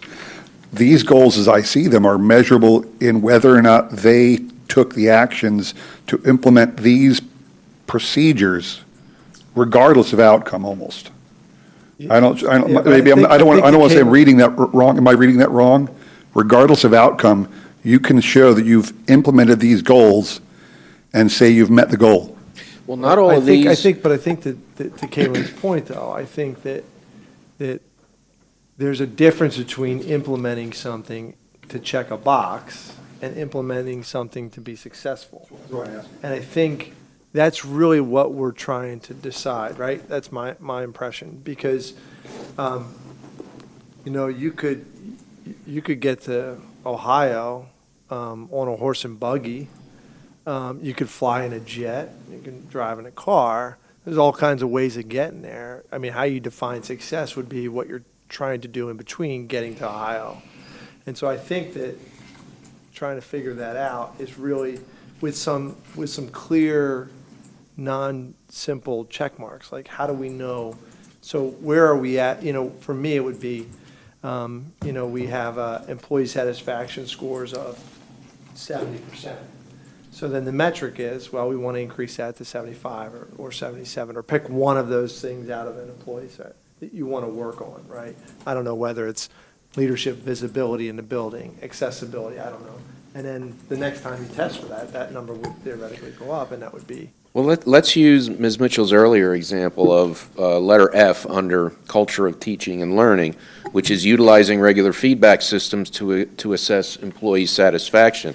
Now, if you read the explanation of that, it says principals will continue to use employee feedback systems to regularly assess building culture and climate for learning from the adult perspective, will reflect on the feedback received, and will plan accordingly as appropriate. I guess, to me, how do you measure that? What is, are we asking the principals to do, 4 surveys in the school year? So, I mean, again, that's something difficult to measure. So, I think you have to, I don't think you can survey something that quickly, and I don't think you can implement something that quickly that it's going to change course. But what I'm saying is that on that specific point, right, I think, if we're going to measure either success, did you meet that particular thing, then what would be a success? How do we know that we can say, yes, that was completed? Or what percentage of that was completed? Because from what I've just read, I can't put that together. Well, that's because we don't have a metric for whatever that's trying to improve, I would guess. So again, it's more about, I know you put a lot of thought. The whole purpose behind this is, we think in order to achieve this goal, we should do X, Y, and Z, which is awesome. But I'm just saying, how would you want to measure yourself? And shall we put something down? And yeah, this is, of course, regular feedback systems. That implies a system, that implies frequency, that implies I can measure, did you do it or not? It may not imply that we're very good at taking feedback, but I don't know how to measure that anyway, unless we have something from the first feedback to improve on. So it's a little hard. That's the problem, though. Yeah, and that's why I think also I said, these could be larger goals at this point, and maybe there's a certain opportunity later on to refine some of these specific goals. I'm just trying to look to make sure you're not boxed in a corner, to make sure there's something tangible or not, or that we understand. I'm just looking for connecting the dots. Like, those metrics aren't here, so I can't actually connect the dots, and I'm sure you've thought about them. And maybe at some point we can see the metrics. The metrics originally were developed out of some research from, I think it was Montgomery County, Maryland, about, planning with the end in mind. What are the indicators at the elementary level, the middle level, and the high school level that result in college and career readiness? So that was where the original metrics derived. So it's things like school readiness, meaning how many students are reading on grade level at the end of kindergarten, is actually an indicator that is associated with successful graduation from high school and transition to college and career. So by analyzing, I don't know if any of you are familiar with like early warning systems that crunch a lot of data and come up with an algorithm that can accurately predict into the past outcomes based on a whole set of factors so that you can work with them in advance. That wasn't the most coherent explanation, but hopefully you got the idea. But that's sort of what this is. So if none of our students are school ready and reading on grade level by the end of kindergarten, then the chance that they're going to graduate from high school and go on to college goes way down. So Understood. The metrics that we have used in the past are grounded in the research about what are the indicators that predict college and career success, and that's why we chose them. Right, so there's a whole passel of metrics Right, for and they're all some bullet student-focused. on one of these 2 pages. Right, they're all, we believe if Which we one do is these that? things, that we will see the results in our student Right, performance. so which one of the, that how many metrics? I remember the spreadsheets. I remember even giving you relief from Right. some of those. There's 5 specific elementary, 7 specific middle level, and then there's 13 specific high school. And of this 2-pager, do all of those metrics just go to one bullet on here? No. No. So my point is, can you somehow show me 5 of those metrics are for this, 7 of those metrics for that, and here's the bullets that really don't have metrics. The metric for utilizing regular feedback is you're going to see us do it, right? I mean, and that's okay. But my point is, Some of these how do you want to be measured? I mean, And- a and- goal to me is pointless without a measurement of success. But there's not, I don't think there's clarity from a board perspective, even if there were to be measurements outside of a different way of collecting that information, it doesn't necessarily correspond to the goals that we set here. And I think that what we need to look at as far as strategically as a board is, what is it? I think these are all really great. I mean, it's a ton of stuff that's on here, but maybe we could simplify it and have concrete, measurable goals that we really want to focus on and provide a rationale for that, have a baseline of that data. And this may be the first year that we take in consideration some of these things. So for instance, we don't have a clear baseline of employee satisfaction, I guess. So perhaps this year would be that we would establish a baseline for that and an effort to improve it in the future. So to me, if you don't have a way to measure a goal, I'm not sure it's worth even being on here. Well, just a tad of pushback, a little bit. No, please do. Please do. Completing the transition into a PBIS and a 3-tiered system, our purpose here, as your purpose as a board, and my purpose as a superintendent, and our team's purpose, and the leaders out there, is to advance student achievement. And that's why we put the mission statement up front, is to advance student achievement. So what advances student achievement? We believe by implementing the PBIS and the response to intervention and instruction model in the district and getting that implemented will advance student achievement. In turn, our metrics, our student outcomes will rise. So I get what you're saying, and I think that you provide, sorry to interrupt, what I'm saying is, and we always talk about not getting in the weeds as a board, but I would like to see something more simplified, such as, Mitch, you ready for this? We want to improve scores and such, and then the rationale that you decide, you can certainly communicate it to us on the approach that you plan to take, but at the end of the day, I'm going to look at this measurement to see if it was accomplished or not. And so we could simplify it, some of these goals. And some of these in here, you're right, you can't, I'm not sure that you would be able to necessarily Very put. objective, not subjective. Yeah. Some of them you wouldn't necessarily be able to measure, but I think that this is very loose, in my opinion. And I love seeing all this detail. It helps me understand what your approach is to getting there, but I think that our high arching goals, and I've been really trying to research this a lot to try to understand, because I don't know all the answers. I'll be the first one to tell you that. I think that, we still need to tighten up on how we're going to measure success, and you can provide the rationale of how you're going to get there, but there needs to be some type of accountability at the end of the day.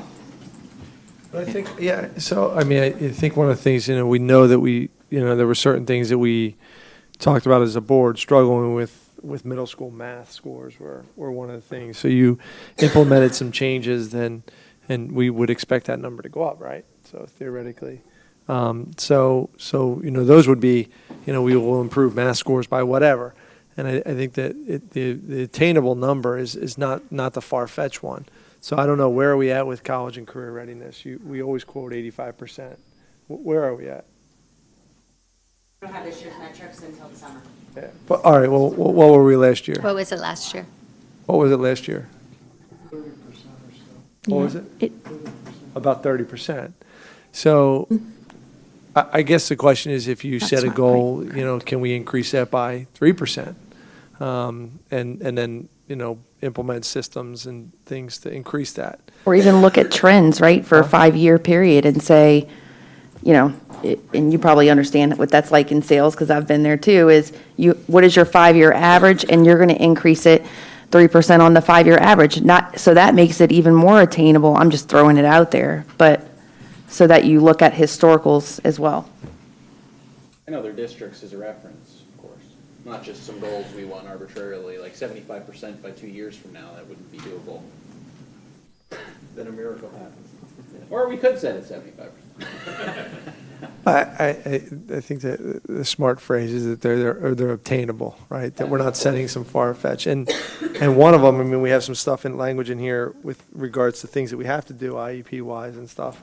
Maybe the goal is that we will, ensure that we're, in compliance with But that's something they have to do anyway, right? It is, but you need to put programs in place to do that. And so while you may not have an exact number, that may be one of the check mark ones. You know what, we don't have any action plans, we weren't put on probation, or whatever the case may be, for a negative outcome. That's a positive outcome. And the administration put those action plans in place and committed to it and fixed it, so. District. Is it? Yeah, from my perspective, I think the goal setting is probably the most important thing that we'll do as a board, because the administration needs to understand what's important to us, and we need to understand the why behind it, and a lot of it is going to be binary. Yes, do we do a safety committee or no? And those kinds of things, we're going to have to defer to them. But, it could be indicators like Ms. Edwards was saying. There's some things at the elementary level, whether it be reading proficiency or even absenteeism. Those are some indicators of future success that show itself early.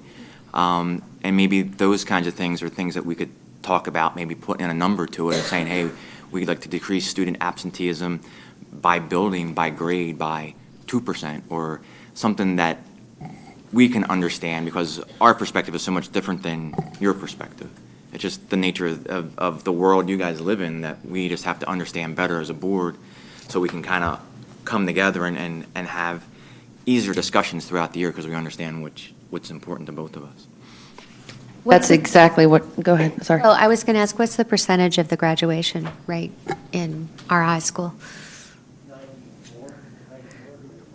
So it's pretty good. Good. Yes. Why is the college readiness percentage so low? What is that last year? Multiple metrics there. Okay. And that's the lowest one. As we, the 30% number, which Mitch referring to? Okay. For 37%? Well, it was 19 when you came, it went up to 36, it went back down to about 30, and that was ACT, college prayers based on ACT and SAT results. That's what it was. Yeah, but you got, Based on scores. but you got to be considered, you're only considering college ready, college and career. That's why the NOCTI comes in. I don't know what percentage of our students. And less than 50% of students take that exam, or around 50% of students. Some take the SAT, some take the ACT, some take both. Excuse me, I'm not on speaker. Right, but that we was can't, both of them. It and was we both can't of them. control that number. I understand that. So our overarching 85% college and career ready has those passing a NOCTI, which is 25% or 22% of our students go to the tech school per grade from ninth grade on, and 90-some% roughly over time pass that NOCTI. So right there, you're into the 20% category, and then 42% takes an AP exam or is taking an AP course, and then 34% is passing that course. So you got those 34, you get 20% who are like at 60-some%, and that's a high bar. That's a high bar considering where we were at 19% taking an AP course 5 years ago. And we had only 17% of our students going to tech school. So our goal, my personal goal is we're over 25% easy. We had empty seats at the tech school, and that's an awesome facility, and we have not maximized the potential of that school for our students. So just a thought. I feel like maybe we're jumping the gun. Shouldn't we be evaluating what are the biggest challenges of our school district first? And then define the barriers of success first, and as a board understand what those challenges are, and then subsequently develop a plan and goals that align with how to move us forward? I think what you see in the goals reflects that, the administration's assessment of that, evaluating where we are, what are the things that we believe will move us forward, and how does that translate into a goal? I believe that we were in such a position before with the previous board that goals like this made a lot of sense because lots of things needed to be done or a base needed to be set, so to speak. Now I think we need to kind of build off this with these standards in certain areas, like Kaylin pointed out, different ways to do that. I think these goals are all worthy goals, and you guys are the experts as far as developing them, and I take that at face value, and Ms. Edwards, what you just said, I believe that. I guess where I'm struggling with it is just how do we measure it? Really, that's, I would like to see more detail on, okay, how are we going to measure all of these? What is going to be successful? You know, is it going to be a percentage again? Is it, you know, okay, we're 80% complete here and here's why, okay? And that's what I don't see in here. But you're saying it quite often. You all know the metrics that you take. You just rattle off a bunch for college and career readiness. Just can we see them? I know they're around. I've seen them. I've seen them in documents. They're just not attached to this document. So I know we have them. Would you go back to my webpage? Yeah, but a lot of, to John's point, and I mean, you said it before, Nancy Ann outlined, what, 17, or whatever the number was. If we apply those academic goals or metrics to various ones of these, you're still going to be left with a large number of these goals that are outside the academic realm that still remain difficult to measure. Well, and I'm okay with it. I'm just saying it's sort of like I want to become more fit. I want to lose weight. Well, the only real goal is stepping on a scale and measuring my, VO2 max or something. And going to the gym. Well, that wouldn't matter if I did it a different way, like That's climbing. the rationale to get there. Like I could be climbing mountains and don't have to go to the gym. But the point is, that's the end goal. The end goal here is getting kids out the door that know enough, tested enough, whatever we say says college and career ready. So we have the metrics. You've been measuring. I've been seeing them all other 4 years that I've been here, or however long it's been. It seems like 10. It's probably 3. So I'm just saying, let's put these in some form that's digestible and high level. So if you look here, you see these measurements that are put up on this large screen. Now, these are great. However, as I mentioned before, those are not necessarily reflective of this. So again, as a board, I don't feel like we've even really had a good conversation collectively of what are our biggest priorities as members of the board. So first of all, defining what our biggest challenges are, what are the biggest priorities that we have as a board that we want to achieve, and then from there, develop simple goals, 4 or 5 that we can actually measure. And I love the example Rob gave. If it's something to do with safety, it could be, well, we know the problem and the challenges that we're facing are this, this, and this. And so the specific goal we want to achieve is this. And then you all figure out that strategy of how to get there. It's just, I'm struggling, I think, like a lot of other folks that I don't know that this is, I don't know if it's measurable, and while it may reflect the biggest challenges that we're facing, some of this stuff, as mentioned, is just a commitment of previous goals and things like that, and may even be a little bit, some of these goals may be, we could make them at a better, like at a higher level, I guess, and make them measurable to where some of these other things are going to fall in place as a result of achieving a specific goal. But I don't know really where we go from here. That being said, it sounds like we have a lot of commonalities in what we're seeing here, but how do we move forward?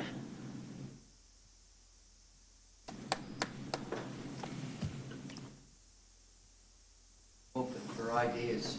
The things that we have here in this document, get those to be green, in our view. Right. And so these are the things that are heavy lifts. I get that. To include the federal mandate, that are heavy lifts for us to get right, to improve and change a lot of things in our culture and in our instructional practice, which requires an awful lot of work. Right, and I just want to draw the line, like domain, academic program, goal, increase rigor in college career readiness. How do we measure it? There. Okay, that's all I'm asking. These are disconnected documents. They shouldn't be. That's my point. I'd recommend actually, and I'm open to suggestions as well, is to have, the word I was going to use, not probably good. What's another word we need to have an assessment of, like a SWOT analysis or something, to be able, that's a lot nicer than what I was thinking, I'll tell you later. Yeah, so I think we need to, as a district, and maybe have a report provided to us, board members of, yes, and those who don't know what that is, SWOT is strengths, weaknesses, opportunities, and threats. So if we can really understand first where our strengths lie from your perspective, and then where we need to improve, from there, not only can we move forward, but we also have a very strong understanding of where we are as a district, and can be more informed as board members in trying to create some of these goals. I know that it's a little time sensitive, but I still feel like we shouldn't rush through this. We need to take the time to do this the right way. So, like I said, I'd recommend maybe a SWOT. And I think some kind of way having a meeting to understand what everyone's, high-level goals are, and then a session to try and brainstorm some of these goals. But I'm open to what you guys feel. I don't, like I said, I don't have all the answers. My opinion on the goals is that the administration is telling us these are the areas that they need to focus on, that are the most critical. And then as a board, we just need to understand the why of it. And then to get to a point where some things are going to be binary, did it, didn't do it. But maybe there's other things that we can attach something to, say, an incremental improvement year over year or something like that. I haven't had a chance to read through everything to give more concrete suggestions, but I mean, there's things in here that weren't there before that I like. Like on page 2, letter E, they have a strategy session. They're carving out time for teachers. Keith, they're adding a dashboard for you with those types of things.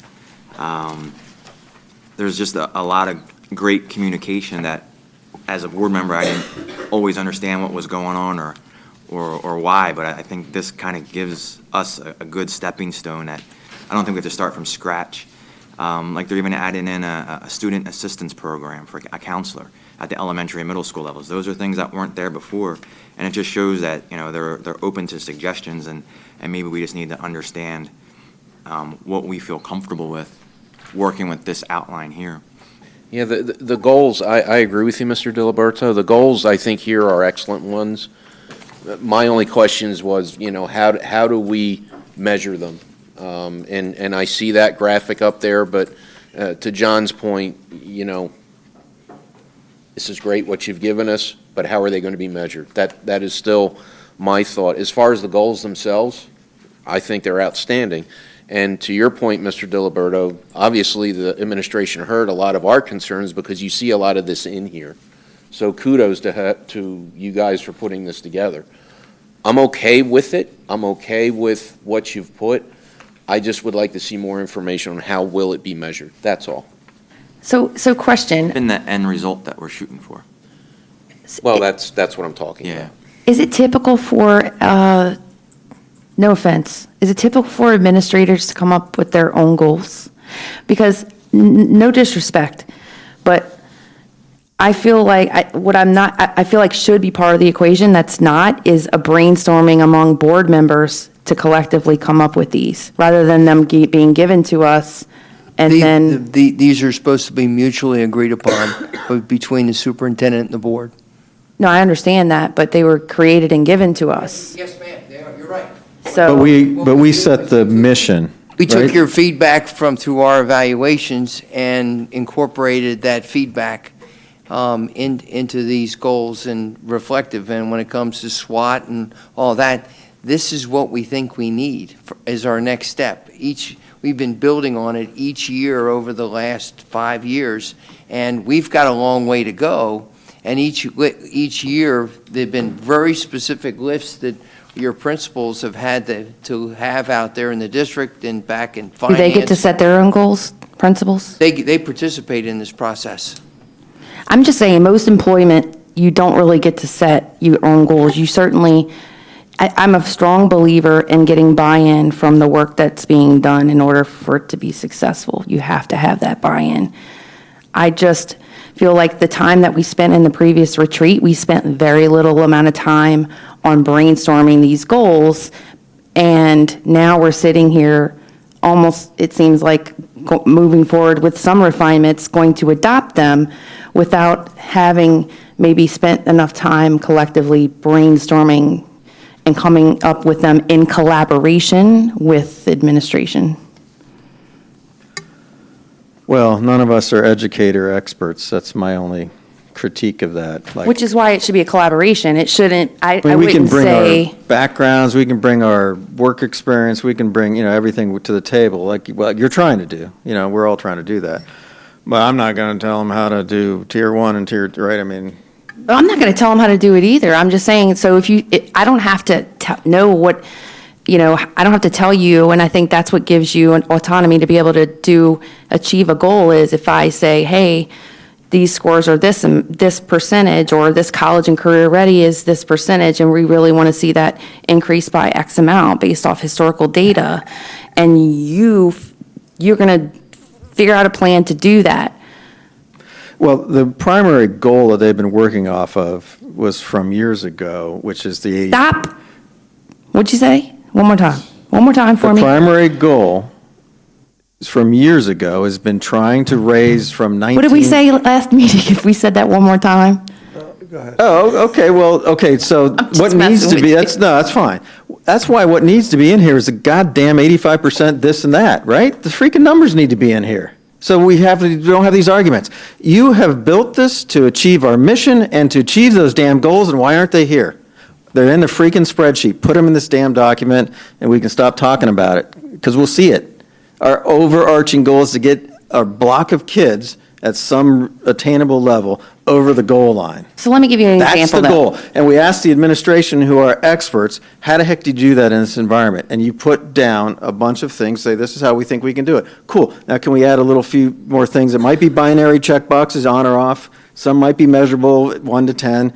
I don't care. I just need a little more specificity, and I'll be happy. Let me give you an example, though. What if it was a goal for this board, and it would never have the opportunity to be discussed because it doesn't feel like a lot of collaboration?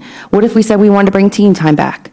What if we said we wanted to look into X, Y, Z, whatever it is, But my point is, and you have a collaboration between board members, and if we all agree, hey, we want to have team time back, and then administration can tell us why they think we can or couldn't, do that, and then we have a discussion and a dialogue to where we make it a goal or not, right? It's not a goal. Or full-time kindergarten, I'm just giving you an example, though. I understand, and I'm cool with that, but the point is there's no numbers here yet. Oh, because I think we need to, I think we're all talking about sort of similar things, and I think I agree, John, with you that we're not educators, and so it's really tough for us to kind of give direction. While I agree with Kaylin saying, look, we know, there are some things that are important to us to accomplish as a board, and things that we've struggled with as a community that I think that we're working on, but we don't know that we're doing well on it. Diversity is one of them, right? So we heard tonight, in diversity conversations, we've heard things out in the community. Maybe it's not as well as going as well as we thought it was. But yet we achieved 100% in that goal last year, so the check mark was done. So then the question is, what's next, right? So I think we all agree. I do believe that I think it's moving the needle of these academics. And these are the tactics, and I do believe they should be built in here. And I don't think they should be built in as like, we are going to accomplish it by, and the only way to hit this mark is by getting, I don't know, let's say we set college and career readiness at 85, right? Well, that may be the max. Well, what if we shot for, today we're at 30, okay? So achieving 85 is probably not realistic.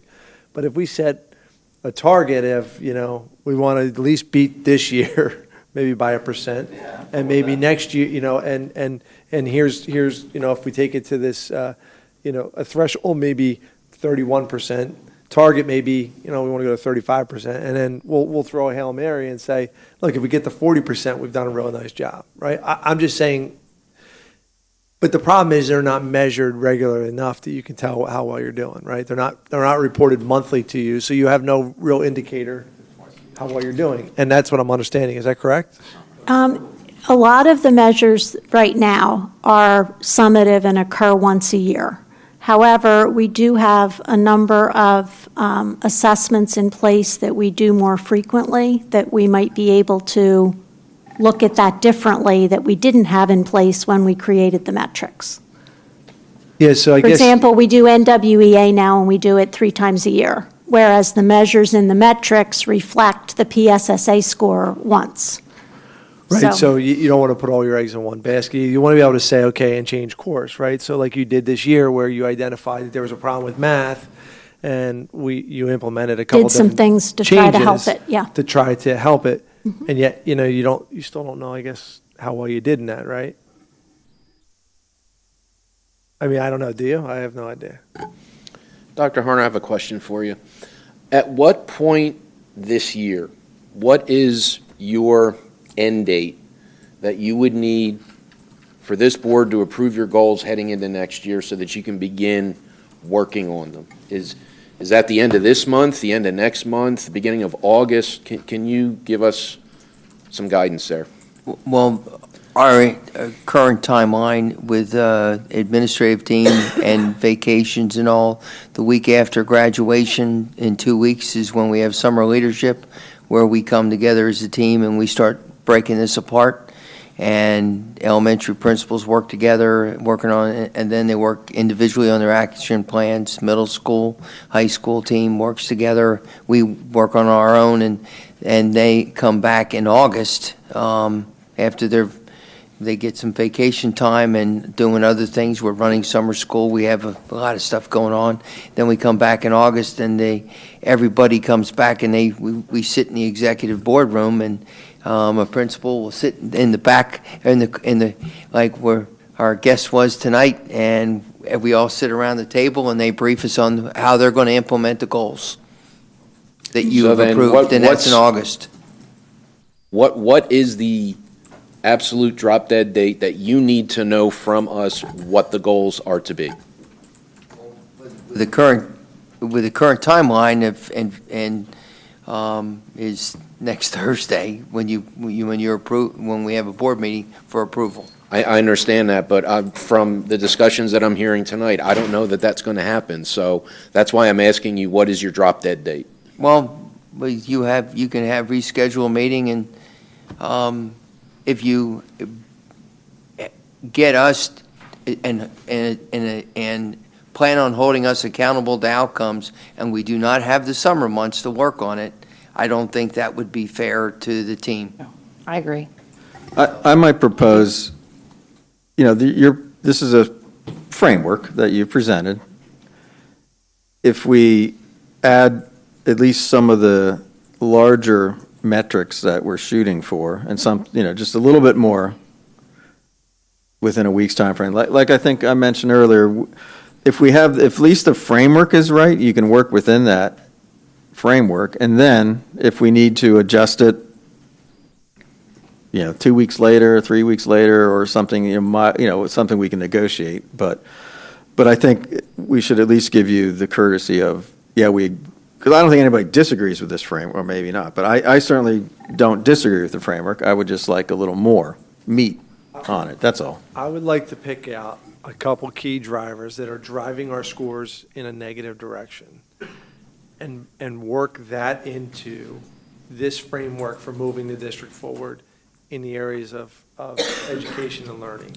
Safety, operations, finance, that I don't know that there's much more you can put in there. I like what's in there now. But I would say that there are indicators, and I don't know them all off the top of my head, but it would be like, this is where we're at, this is where we need to go, this is how we're going there, and we'll see at the end of the year how well you did. I mean, and we stay out of the way, right? I mean, how do we influence that? I don't know what I'm doing. Right? It's the educators' jobs. It's the leadership team. They implement it. Does that make sense? Yes. It's pretty straightforward. I just think that we need to spend more time throughout the year collaborating on this, because as it stands, we haven't been able to spend, aside from this time right now, we have not spent any time on collaborating on district goals and strategy.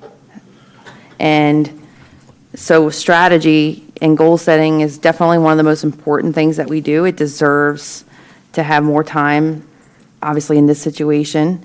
I can understand from your perspective, you have to know what your goals are early on. So would it be possible that we could make next Thursday a exec session of some sort, and then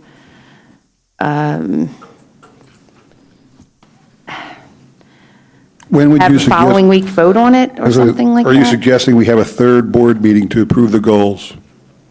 I'm suggesting that we spend time collaborating on the goals at a minimum. No, I understand. So again, you're suggesting that next week we make that an executive session to kibitz about the goals themselves, and then schedule another meeting the following Thursday to publicly approve them. If necessary, and I think if we had to do that, and if that was the only item of discussion, it would be a relatively short meeting. I was just advised that the June 13th meeting, just for your information, has already been advertised. we do not have enough time to re-advertise it as something different than what it already is, which is a working session. So just keep that in mind. Now, what I was going to suggest, and tell me, anybody, if this sounds reasonable, but based on the feedback, what you've heard from us tonight, okay, I think there's at least a few of us that agree that these are reasonable goals.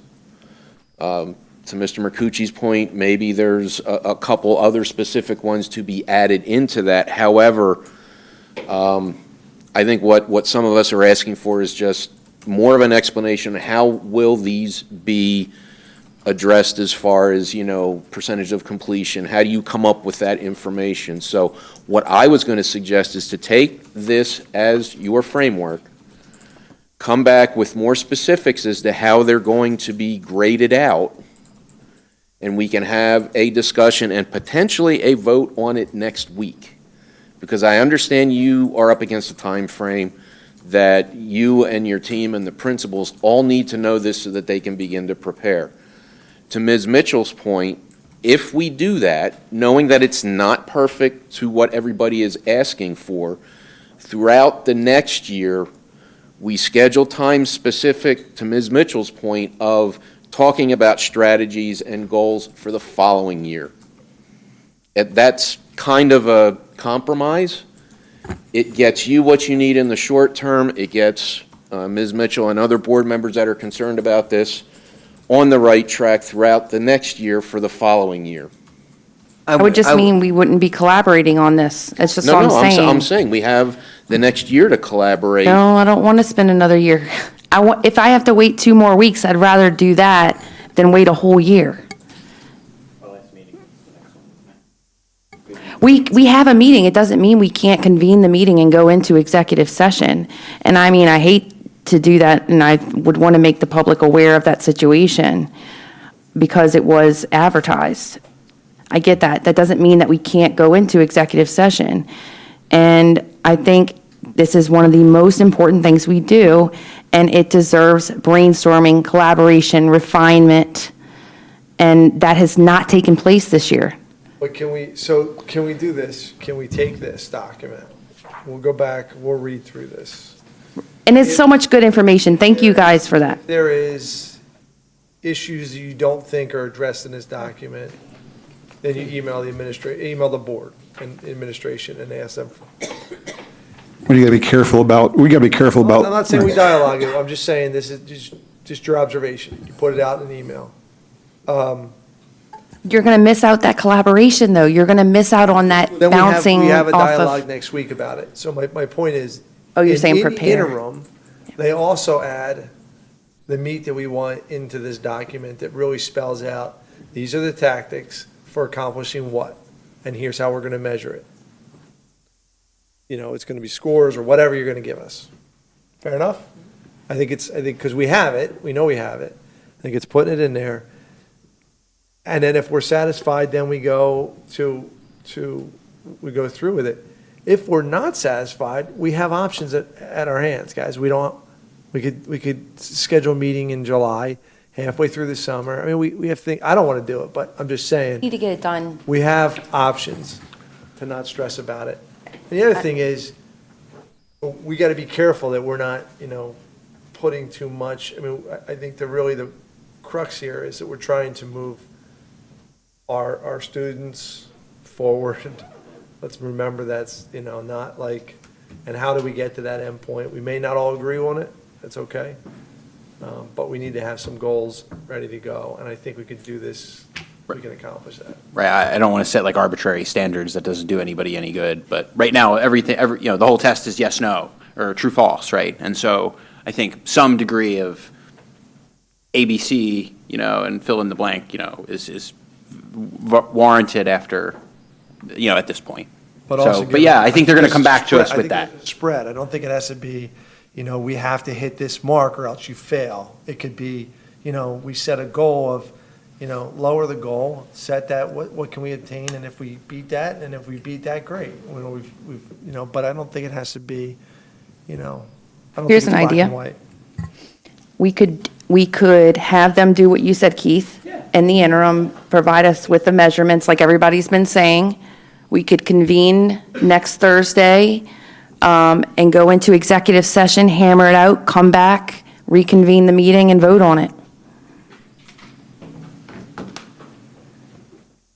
And you're in executive session because obviously it affects the contract of the superintendent. So you're having interaction with respect to his contract because his goals are directly related to his contract. Right, and I think there's some conversations, absolutely, that we definitely, we need to have privately in regards to that. We could brainstorm publicly if people want to see it. I'm not opposed to that either, but obviously we can't all, sitting like this, have the type of brainstorming that I think that we should have, rightfully, the amount of time we should spend, and then we could still get it all knocked out next week. Is there anything on the agenda next week other than the approval of the superintendent's, or the goals for the district? There probably will be procedural, things Maybe because a they personnel happen. hire or two. Yeah, standard things, contracts, who knows, but other than that, there's nothing. Exactly. Zach will throw something in there.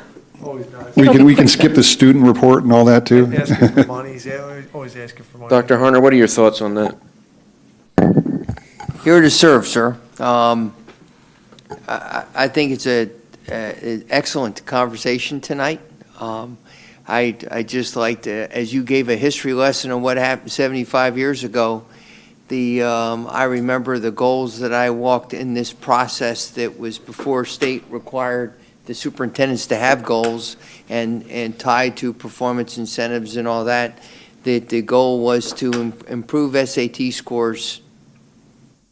That was a goal. There were 5 goals that year, 4 goals that year, improve SAT scores. That could be 1 point. Over the last 5 years, we've improved SAT scores 108 points and all that. If historically speaking or actually speaking currently, what do other superintendents have as goals? And we've shared that with you, and I think it was an eye-opening experience of what their goals are compared to what we've had over the last 5 years. So as we have this conversation, I ask you to remember those things you've seen and all that, and tell us what you really want. I mean, that's the big thing. And in one of the examples is, well, we want to have team time back. Well, that drives a budget. So maybe the goals discussion is an October, November, December thing, and then when we roll out our first budget in January, then we know what our goals are the next year, because that's a budgetary requirement. Let me ask the other board members really quickly here. Some of you have information that you want to give to the administration to incorporate into the goals. In fairness to the administration, if we're to have the meeting next Thursday, go into executive session, work on it, to the point where we can vote on something next Thursday, there needs to be a drop-dead date for the administration to get that information from us, okay? So can we agree on a date that any information coming from us, we get to Dr. Harner and the administration by, I don't know, would next Monday give you enough time to work with that, sir? Just send it on in. What I'm saying is that I don't want somebody sending you something Thursday morning and you having to react to that. Thank you. I think Monday's a fair day because it gives everybody the full weekend, including Friday, if they really have a. Can everybody on the board work with that? Well, you might not have anything to send them, though. But it may not limit the discussion for exec session. You could still collaborate during that time. You could, but this is giving the But it gives administration them more time. the information of, they're going to get a look-see at what you're thinking and that they could begin to prepare. I would like opportunities. Here's where I think where I'm focused. Where are we performing low, and how do we move that needle? That's what I said earlier. That's it. So Identify where our problem areas, what are the biggest factors that are hindering our success, identify those first, understand what we want to achieve as a board, So right? that's in the meetings in the minutes for tonight. So you don't have to send an email. But to those who want to think about it and get information together and send it in, would Monday be a fair date? It's fine by me. Yes. Okay. Dr. Harner, we've agreed that everybody that's going to send you information will do so by Monday. Thank you. Okay, and then my expectation, and I think the board's expectation is that you take that information, gather it up, revise what you've given us tonight, with all of our expectations, including how it's going to be measured. We go into an executive session. Once we get the meeting started next Thursday, we work out the details with the goal, and all board members, let's be clear on this, with the goal of approving and voting on what we decide next Thursday, which would then give you the time you need to be able to continue forward. Everybody agree with that? Okay. So, I think we have at least a pathway for this. Wait, which goal was that? I second that. Moving on to number 2. I have one comment about the school start times. We did do that before in this school, and it didn't work very well. And one of the problems was that other schools weren't doing it. The real world doesn't seem to care, but the other thing is parents were concerned that their high school kids were coming home after their younger kids. And that was a problem because they wanted, if anything, that the high school kids would be home first to be able to do some interim babysitting until parents got home. I just want to make that comment in regard to student wellness, letter A. Thank you, sir.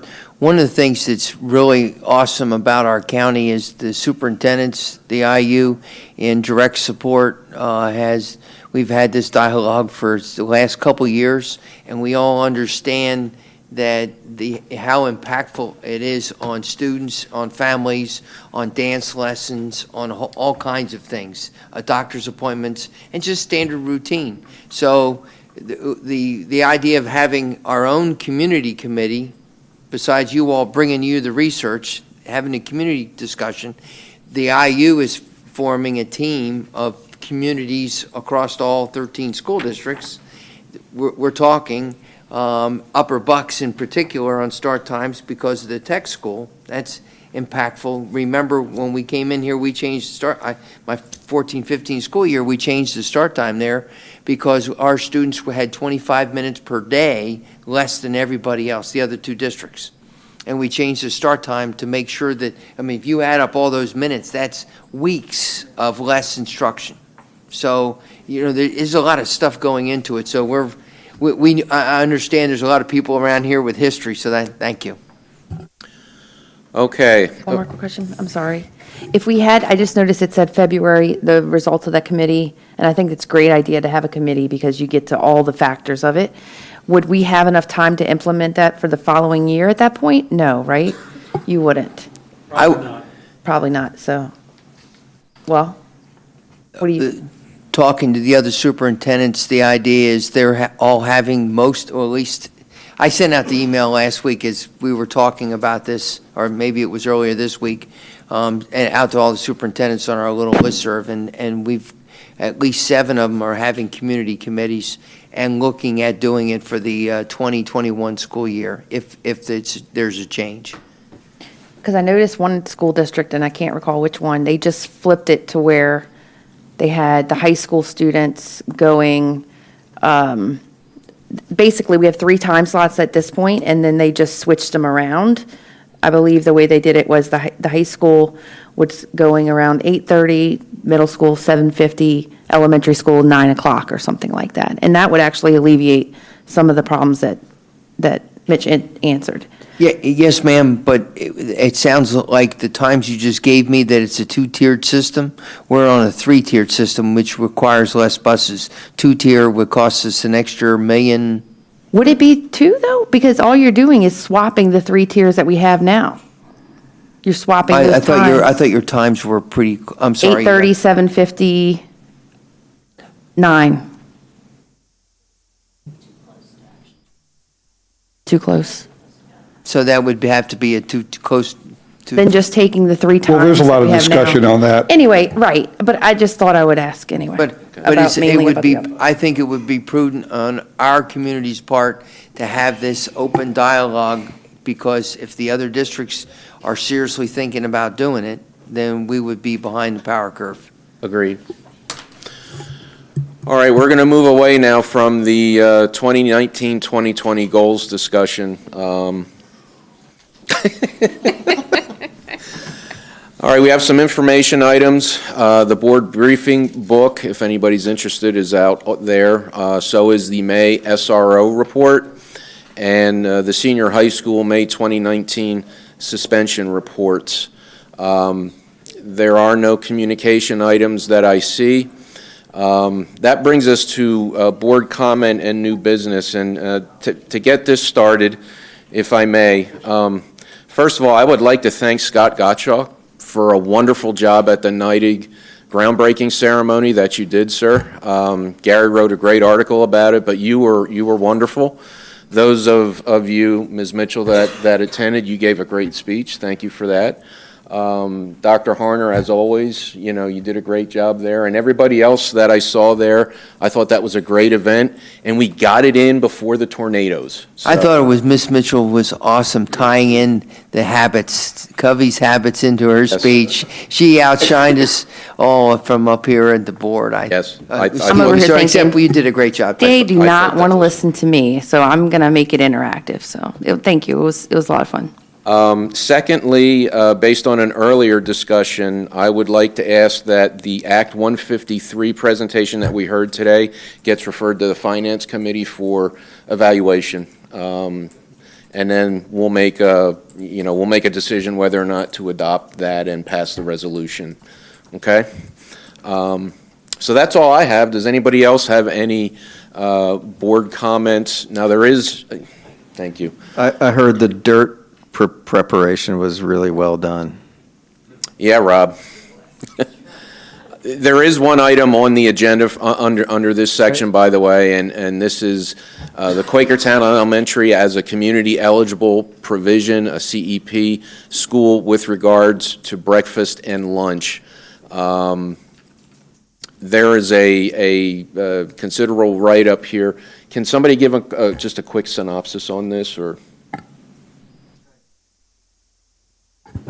I could do that. This was a topic at a prior Finance Committee meeting. The state has what you just read, the community eligible provision. So a school or a school district who has 40% or above free and reduced, or free status, I'm sorry, it's not free and reduced, free status is eligible for this. When we originally started talking about it at the Finance Committee meeting, we thought our QE free level was much higher, and it's just because we calculated differently than what the state requires for this provision.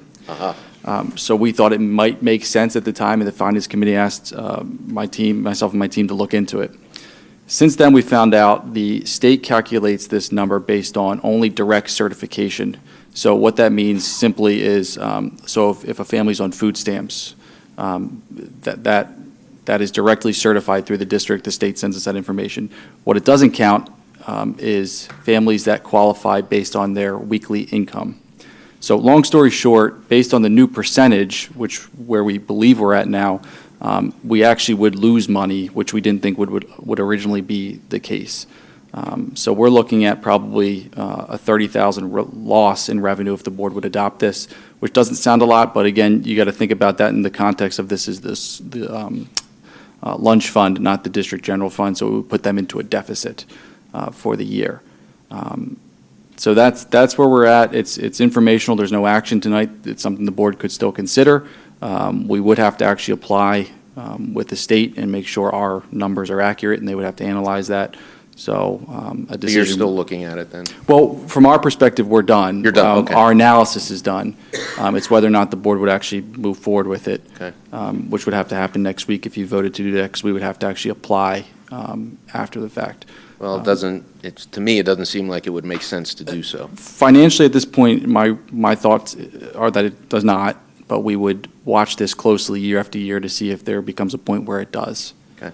But that's up to the board to decide ultimately. Your synopsis was much better than me reading what's written there. Thank you. Does anybody have any questions for Mr. Shuck on that? Okay.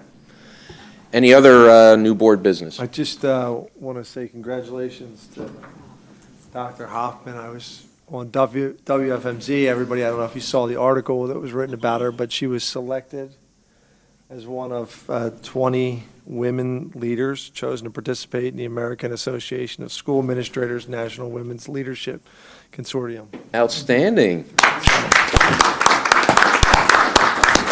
It's pretty cool. One of the Congrats. things I like to add to that, her instructor was my mentor back in the 90s.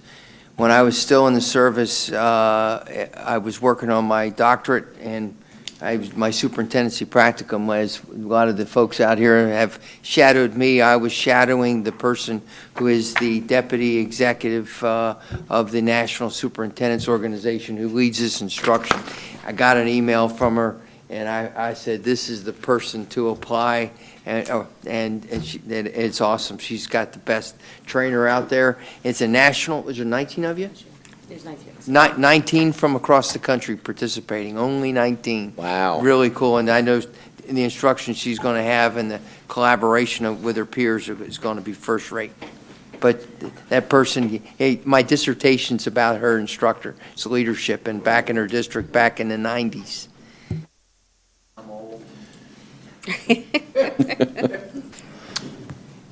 So, is it math? Yeah, you're up. So just some quick math. $27.1 million divided by 190 desks is $135,000. Just wanted to let everybody know. But we only get to use the school for a year? Hold on a second. What? Wait, say that again?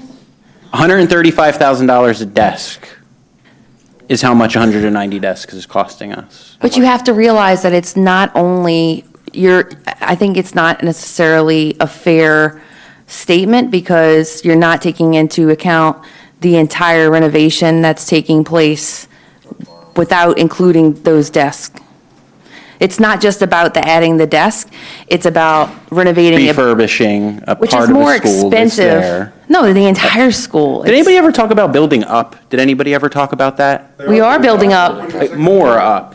We're building on a second floor. Could we put on a third? It's cheaper to do that. Was that ever on the table? No, we talked about all of this. Trust me. I mean, there are certain scenarios where that wasn't possible. There's also height restrictions from the borough. There's height restrictions for buildings in the borough. Sure. Yeah, and I appreciate it's painful because none of us. Well, I shouldn't say none of us. A lot of us didn't make the decision to close the schools. I get it, but we should stop perpetuating that we're paying that much just to add those desks because we're also bringing to date a school that has not been renovated in how many years? It's good that we gave away 2 schools then. 87? So I just wanted to make a statement, and everybody got all defensive. No, this is about NIDIG. This is about the NIDIG renovation. My math was right, for the record. The real shocker is how much do we pay per student every year for the past however many years? I've been like $21,000 a student. Here. Is that right? I also, using my time, I also wanted to point out that there are several music providers that are in the area. We did provide the suggestion for one through the district, which I have nothing against in any way, but please support your mom and pop shops also for those musical rentals.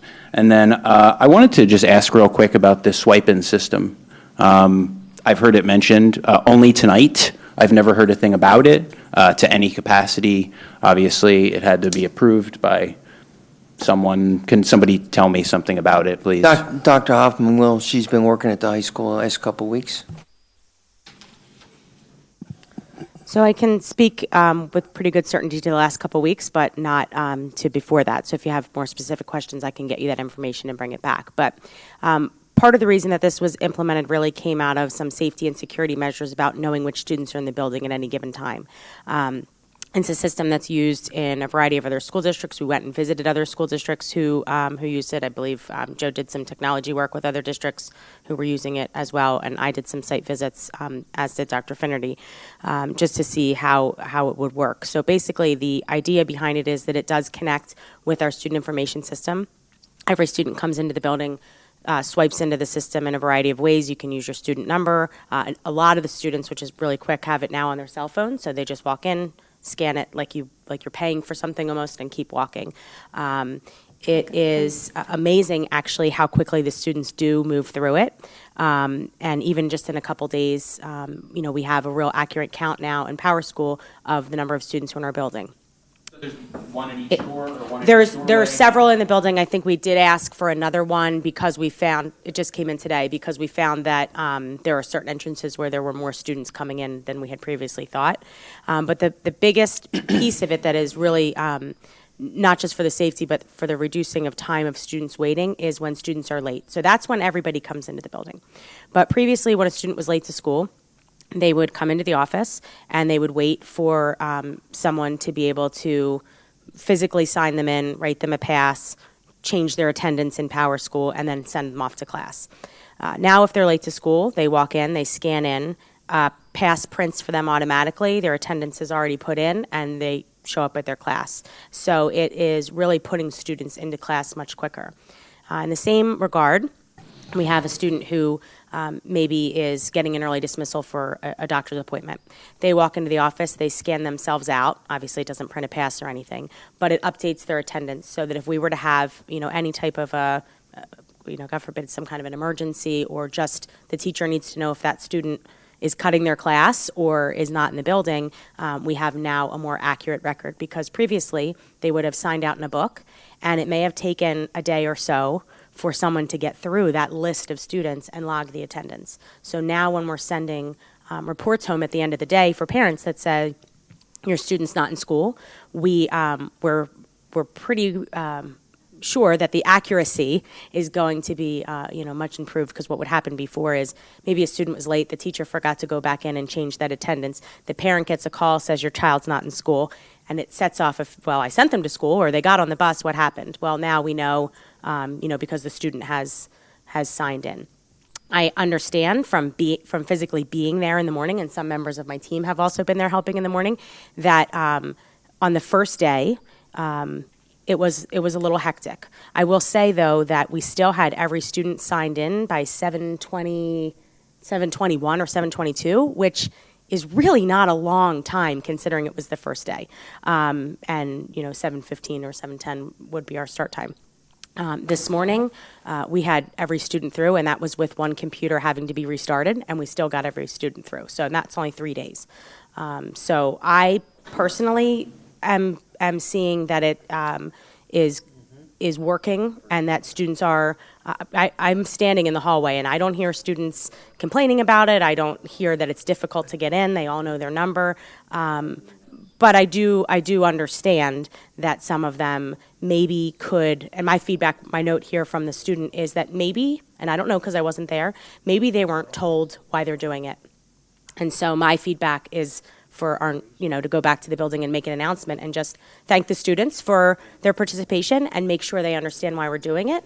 And my hope is that maybe that would, that they're not just doing it for the sake, we're doing it for their own safety and security. Maybe that would help. I don't know. I didn't know you guys were doing it all, so that might be Zach, helpful for them. I think it's a great Can idea. you confirm that the purchase of these systems was actually approved by this board in a previous agenda? It would have been part of the bills list as part of the Act 44 It was part of the grant. Act 44 grant, and the part of the original discussion of by having this system in the Act 44 grant started with Mr. McCucci and his feedback when we had the nor'easter back on March 4th of 2018.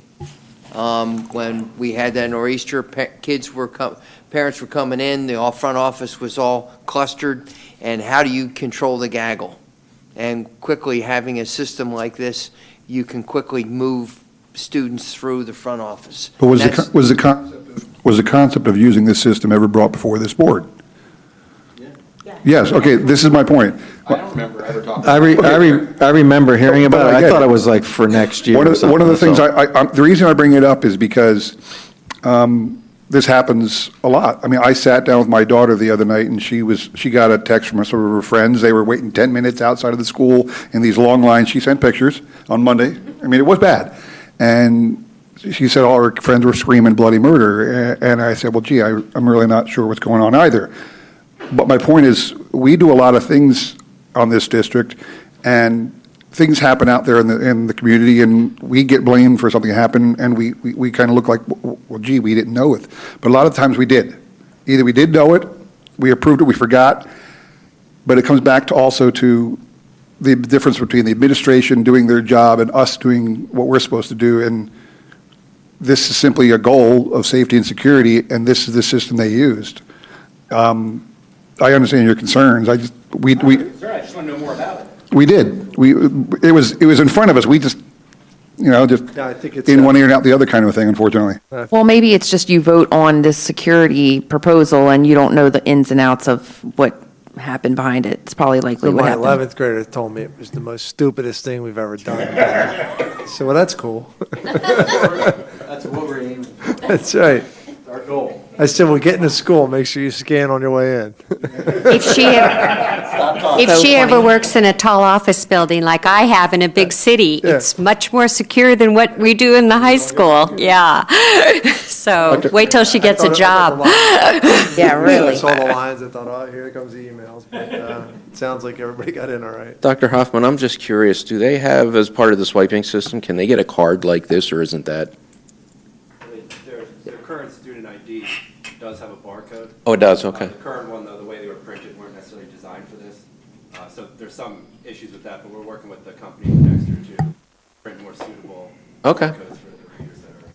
But we also, a system that relies on students remembering their Right. IDs. I think any high school administrator will tell you is not feasible without some kind of backup. So Yeah. the app on their phone and or punching in their number. It's definitely the preferred method for them. Because otherwise we'd have lots Yep. of kids, oops, I forgot my ID, so then we'd have a different kind of line. Yep. And I think the other important note Yes, is but how that often did the battery die? Yeah, see? Right. the other important note is that the plan for this was to be rolled out in the fall. So the reason that we're doing it now was so that we could find things like the fact that we needed 2 attendance codes, so we knew when kids were coming or going, or so that we could, verify how many kids could get through in a certain number of minutes. So it's almost like a pilot in the sense of that, so that hopefully, and obviously already in 3 days we have a lot of those kinks worked out, but that by the start of next school year, it will be, much smoother for students. Are there any plans to replicate this at other school buildings? Well, that was actually part of one of our goals discussions at one point, is whether or not we want to look at what that might look like for other buildings. But in reality, the attendance at the high school is where things are most fluid, especially because we have students who leave more often midday or driving or maybe going to the community college and things like that. So it's not that it couldn't be helpful in other buildings. It's just that the high school is the building where there's the most movement Makes on a sense. daily basis of students. So that's Makes where sense. it's probably best suited. Okay, thank you for the explanation.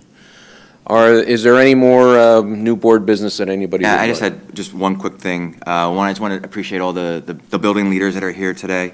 My son Jack attended the 8th grade dance, and he had a great time. So he really had a fun time there. I attended Richland's field day for Cooper, and it was fantastic to see the different things they had the kids doing as far as like teamwork. They had one where they had to take and pour water in a PVC pipe, but the pipe had holes in it, so they had to work together to plug up the holes and go and dump it down somewhere else. And the other one, there was 8 kids, but they had 4 tires, and they had to use it like a bridge to get to the other part of the parking lot. So I thought that was great. And then anybody who's hungry tomorrow, they're having donuts for Dad to celebrate Father's Donuts Day. with dudes. And, It's donuts with dudes. and hopefully, At least that's what it is, isn't it? yeah, hopefully it was as much fun as Munchkins with Mom. I served the Munchkins for that. That was a good turnout. So I really enjoyed those couple events that we had recently. So thank you. Thank you. Yeah, it's been very interesting trying to get the NIDIG concert going, and I have to say kudos to Scott Gottschalk and Mike Mermelo, who were in the building. Everyone gets seated. You guys, we already had to reschedule this concert because of the weather, the tornadoes and everything. We get in there, we get seated in the high school auditorium, and don't you know, a fire alarm goes off. And I was like, this is a joke, right? This is a prank. Someone's pranking us. And then we're like, oh crap, this is not a joke. But it really was, I was so impressed by how quickly it happened. It was like 15 minutes, I think, we were out there. The first responders were incredible incredible. They were there immediately, nearly immediately. So special thanks to those guys as well. But for something so unexpected, I feel like it was handled really, really well, and the kids did an awesome job. My son, first year playing trombone, and it was cool up there seeing him like do this, like, you know, head movements and stuff. But it was, I can't say that, I think that it was a situation that could have been a lot worse. Like Rob was telling me today, what if it was raining? I was like, that's true, right? So, but yeah, thank you to all the leadership that are here today, and for our administrators as well. You guys probably don't get thanked enough as well. Appreciate it. Anybody else? Okay, that brings us to our general public comment portion of the meeting. I don't see anybody interested in publicly commenting. Dates for board members. We have, of course, June 13th is the Education and Curriculum Committee meeting in Community Room A, and then the meeting that was discussed earlier, work session, regular voting meeting, and now executive session here at 7 p.m. And then June 14th is commencement at Stabler Arena. Yes, folks, that is next week. Can you believe that? Best day of the year. Okay. Do I have a motion to adjourn the meeting? So moved. Second. All those in favor of adjourning the meeting, say aye. Aye. Opposed? This meeting is adjourned.